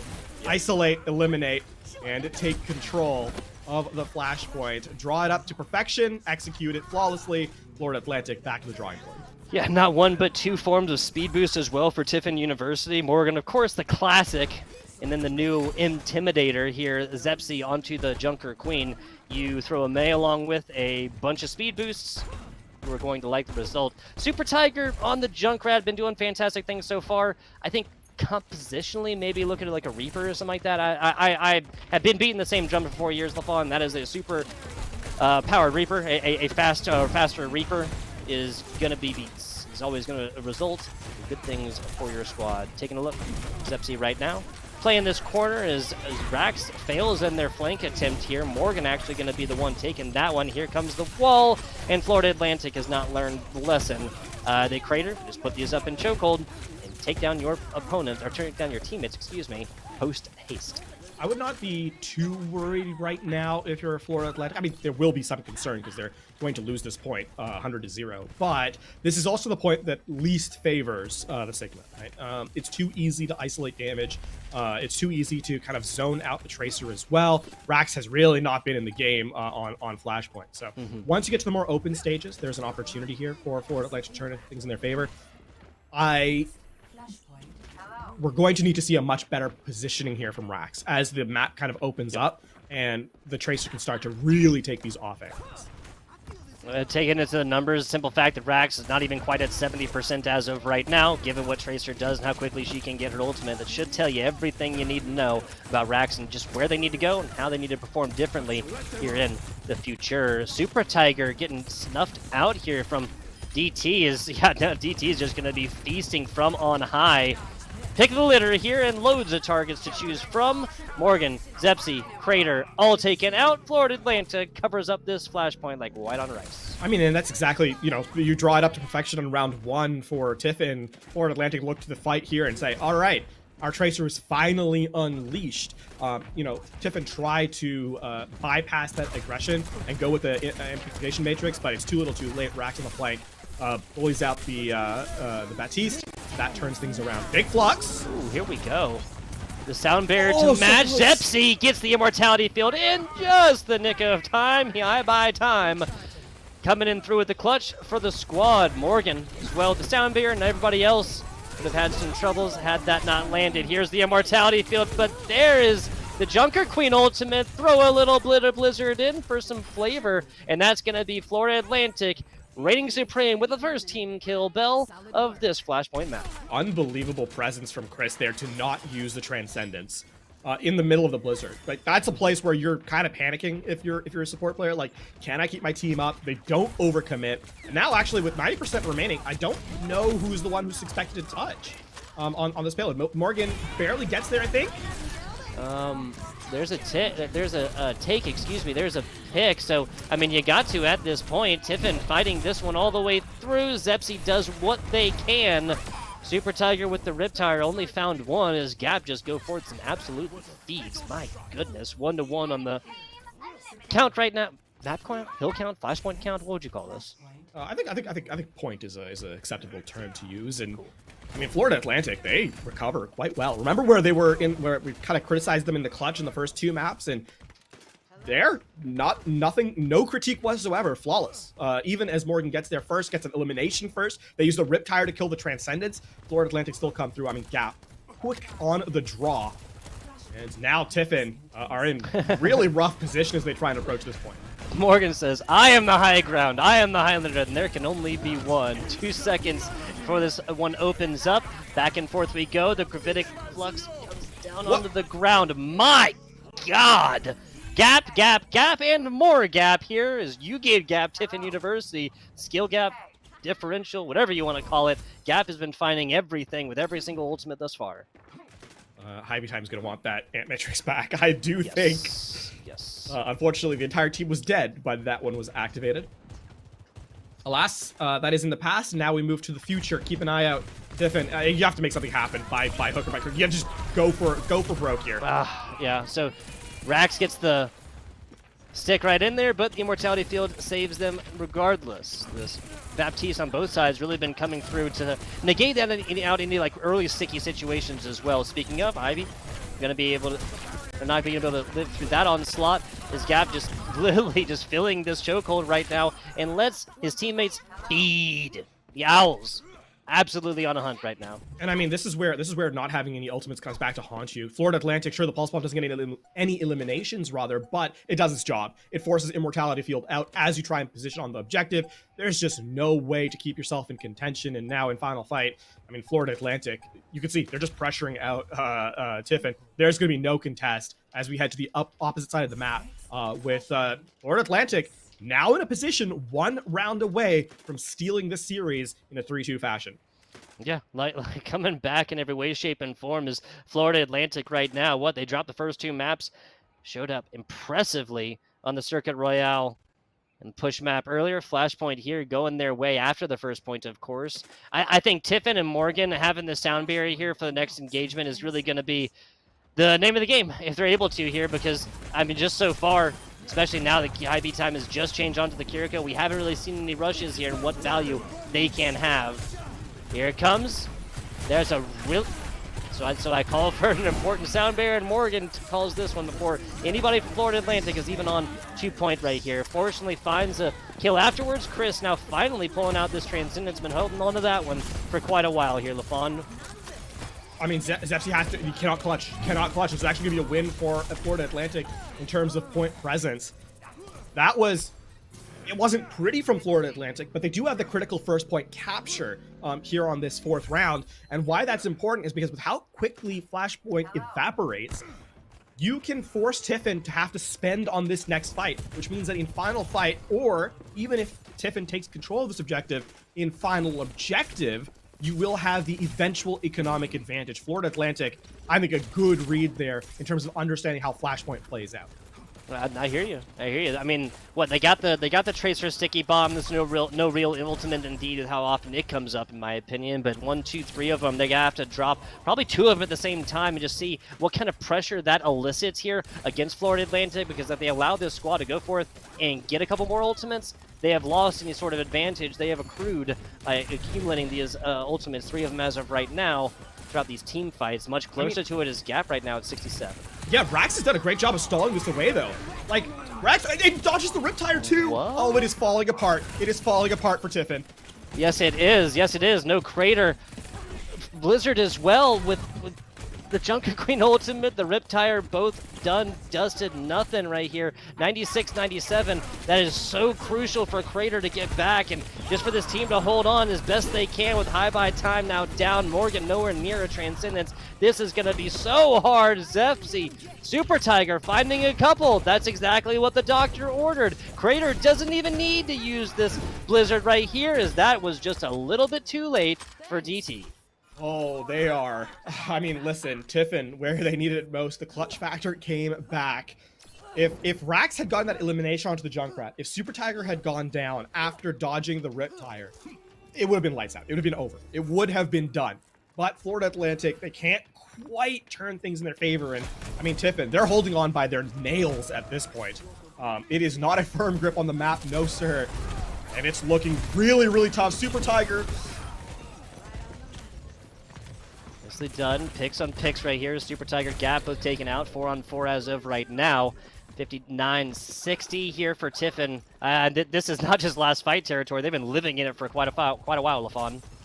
I mean, now you're looking at Chris to get the Transcendence online because that's what's going to duel against the Blizzard. It's all about spacing now. Execution for this fight. Neither team has economic advantage. Tiffin has positional advantage, but there, the player gone. And now all of a sudden, Tiffin running out of presence. Tiger eliminated early, a huge source of damage, not going to be present in this one. The Transcendence out from Morgan keeps everybody alive for right now. Tiffin takes 1, 2 picks right here, big ones as well. Datorian taken out. The last little bit coming all the way down to the wire right now as Rax and Chris are no more. Gap has got to come back to get this one. Last flashpoint goes the way of Tiffin, and we are going all the way down to the wire, LaFon. The final moments, it is where this is going to be the end game. Florida Atlantic will not have positional advantage. We know how critical that is on Flashpoint, as evidenced by the previous 4. And Tiffin, I mean, you're looking at this. How do you deny? How do you get Zepsi into position to find success with this Rampage? It is tank v tank in terms of ultimates. The one that executes cleaner is the one that wins the opening point. Oh, there it is, and then canceled right there from Gap. Finds nothing for it. Morgan, Thread, healers falling all over the place as Zepsi takes the fight to their tank counterpart with no source of healing right there as after an eliminated Morgan high by time, just beaten feet to get back with the rest of their team. Florida Atlantic's going to quickly lose this first point. Tiffin taking in points quickly. A point I'd like to highlight here for Tiffin and what has been a difference maker is actually this Moira selection. Rax, who's been living kind of rent-free, pressuring out resources in the support line. Now, all of a sudden, a lot of that efficacy has been removed because of how much self-sufficiency the Moira has compared to, the Baptiste in terms of cooldown elimination. And all of a sudden, Rax has become less and less valuable as the game has gone on. High by time calls Coalescence literally as soon as the Riptire comes out. That finds nothing yet again besides Thread's Immortality Field. When will they learn? Super Tiger is such a great Junkrat and just keeps running it down to main, beating their head against a wall for the same exact result. Morgan, Thread fell first in this game fight, or this team fight as well to begin with, but Crater falling is a little bit different for Tiffin. Florida Atlantic going to be fighting this one back at a massive advantage. They have to push this one, and where is Rax right now? If not, there you go. Now chasing down supports as they need to do. Tracer sticky bomb onto that one, and Florida Atlantic is held strong to take this point back themselves. Oh my word, it is 99% now for Tiffin. One fight away, and look at the percentages. It's tough not to look at ultimate economy when you have to win one engagement. Tiffin are coming in close into 2 big resources that control space. Rampage and Blizzard. Get to the objective, Florida Atlantic fall apart. Now, the question is, if Florida Atlantic can keep them away from that position, you get to the Gravitic Flux, you get to the Transcendence, that's where you find success. You have to play aggressively if you're Florida Atlantic here. You really, really do. And now that's the kind of aggression that we want. We're on board with the Chris, but Morgan's the one taking a headshot against Rax right there. Tired of getting trounced by the Tracer in the back and finally doing something about it. Here comes the Transcendence as Morgan comes through with the kick, and now it's Chris's zone. Here comes the Gap ultimate. There's the Sigma ultimate, finds two, and a big purple on the end. Here comes the Blizzard. Both of these teams fighting tooth and nail right now, but I believe coming out on top is Tiffin University. Crater has no support right here. Has to go down on the ice block. Will they get there? They will not, and Tiffin has punched the ticket after finally taking another map. First two going their way. Number 5 going their way as well for a 3-2 victory. Left it out literally all on the field. No ultimate left unspent in those final moments. And I mean, bullied in the latter half of the series was the backline. They're the ones for Tiffin that come alive in a big way. That pickup onto Rex was, I think, game changing, right? If the Tracer is able to survive, that falls apart so much more quickly. The follow up on the Gravitic Flux is faster. The Blizzard does not come out, and the point ends in Florida Atlantic's favor. That unfortunately does not happen if you're a Florida Atlantic fan. Instead, the universe we live in is where Morgan finds elimination onto Tracer, and it falls apart for Florida Atlantic in the final moments. What an effort, though, as we go literally all the way to the end. 5 maps, 5 points on Flashpoint, and Tiffin University will stay undefeated. As if it was meant to be, LaFon. This one drawn out all the way to the end, not just for the 5th map, but as you said, to the 5th point on Flashpoint as well. I have to agree, there is some alternate universe where these two teams are continuing to fight, but at this point, I just want to say Utah State University, Colorado State University coming up next for some Mountain West Valorant, but I want to give the floor on over to LaFon if there's anything else that he'd like to say before we do bid you do good folks adieu. I mean, thank you so much for watching. It's been a fantastic game, and as always, stay tuned for the game coming up next.